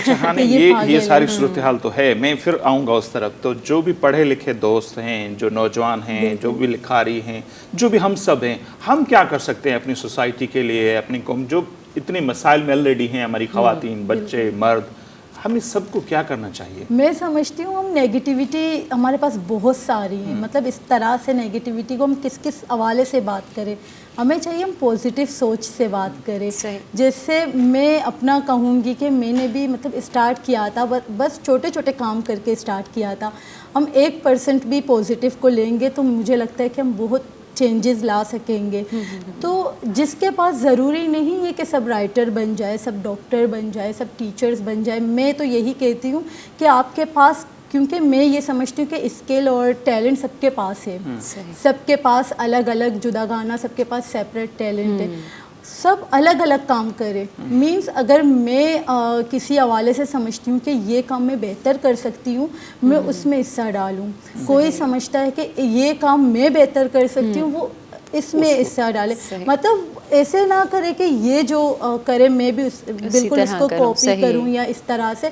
मैं समझती हूँ अपने अपने हिस्से का छोटा काम करना चाहिए, जस्ट इनिशिएटिव लो। इनिशिएटिव लेने से मैं समझती हूँ कि फिर मोटिवेशन का जो फैक्टर है वो ज़्यादा इंक्रीज होता है, कि स्टार्ट लेना चाहिए जितना भी हो सके, कम कम करके काम स्टार्ट करें कोई भी फील्ड में। बहुत शुक्रिया, बहुत सारी बातें हुई और वही कि हर बात में एक मैसेज था, कुछ करने की तड़प थी, लगन थी और बहुत सारे लोगों को उत्साह मिलेगा कुछ करने के लिए, इंस्पायर उससे और ज़्यादा काम करने के लिए। अच्छा, जाते जाते हम ये ज़रूर समझेंगे, सबा दश्तियारी साहब आपके टीचर थे, हमारे मौसिन थे, हम उनको पढ़ते थे, उनकी कोई हसीन याद हमारे साथ शेयर करें, फिर हम एंडिंग की तरफ जाएंगे। उनके तो मतलब वो ऐसे थे बच्चों के, मतलब जब बच्चे थे बच्चों के पास वो बच्चे जैसा बनते थे, जब बड़े उनके पास आते तो वो उनके ही जैसे बनते थे, और जब बूढ़े आते तो वो बिल्कुल ऐसे ही लगता था कि बिल्कुल वो बन रहे हैं, और जब ख़वातीन उनके सामने बिल्कुल वो इसी तरह से बनते थे। मतलब उनमें ये क्वालिटी, बिल्कुल ये क्वालिटी उनमें था, वो और किसी के सामने उसी तरह से वो रिएक्ट करते थे। और जब भी वो क्वेटा से आते थे तो मेरे लिए गिफ्ट ज़रूर लाते थे, क्योंकि मैं उनके फेवरेट जो स्टूडेंट थी ना। लेकिन वो कभी भी अगर कोई भी मतलब उनसे कहता कि सर आप देखें ये क्या कर रहे हैं, वो क्या कर रहे हैं, इस तरह से मतलब किसी के भी पीछे कोई भी क्रिटिसाइज़ करते या किस तरह से, तो वो कहते छोड़ो ना, जो जो करने उनको करने दो ना, आप बस अपना काम करो ना, शायद खुदा के नज़र में वो ज़्यादा आला हो और आप आला ना हो, तो आप क्यों ज़्यादा वो कर रहे हो। मतलब उन जैसे इंसान मैं समझती हूँ कि टीचर्स हो ही नहीं सकते ज़िंदगी में।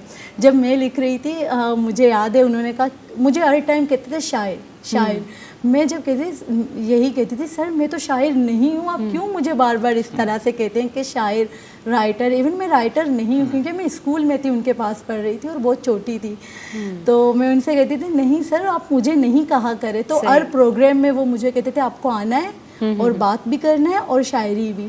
तो जो एक्सपोजर भी मैंने वहाँ से गेन किया, तो मैं लिखती थी अपनी तरफ से जो भी लिखती थी। हमारे एरिया में एक शायर थे और मैं नाम मेंशन नहीं करूँगी, जब मैंने उनको कहा कि आप देखें ना मैंने शायरी करके मैं लेकर आई हूँ, तो उन्होंने कहा पेज मेरे सामने से फेंक के, अच्छा बच्चे भी शायरी करेंगे।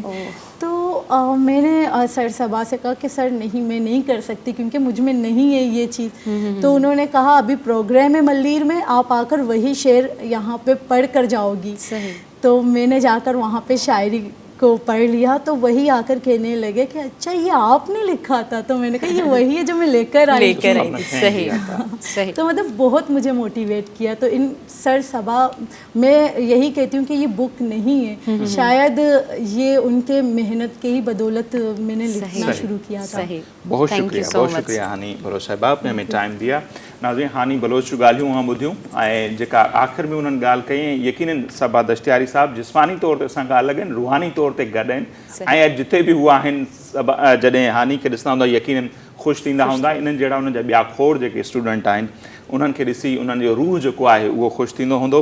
सो हानी जूं खोड़ सारियूं ॻाल्हियूं अव्हांखे बि दिलि सां लॻी हूंदियूं, ऐं असां मुंहिंजा हर माण्हू उहो ई आऊं बार बार चवंदो आहियां फैज़ साहब चवाणी त शिकवाए ज़ुल्म ते शब से तो कहीं बेहतर था, अपने हिस्से की कोई शम्मा जलाते जाते। हर कंहिंखे असां मुंहिंजा जेके बि आहियूं असां सभिनी ते फ़र्ज़ु आहे हा, जेकॾहिं पंहिंजो पंहिंजो कयूं त हीउ समाज हीउ मुआशिरो असांजो आहे, असां मुंझा ई जुड़ियल आहे त असीं घणो कुझु चेंज करे सघूं। बजाए जो असीं ॾिसूं त हुन हीअं न कयो, हुन हीअं न कयो, खामियूं घटि ॻोल्हियो, पंहिंजे तरफ़ां छा कंट्रीब्यूट करे सघो था उहो ज़रूरु कयो। सो अॼु जे प्रोग्राम मां हिते असीं अव्हां खां मोकिलाईंदासीं इंशाअल्लाह। हयाती रही त सुभाणे हिकु भेरो ॿीहर अव्हांजी ख़िदमत में हाज़िर थींदासीं।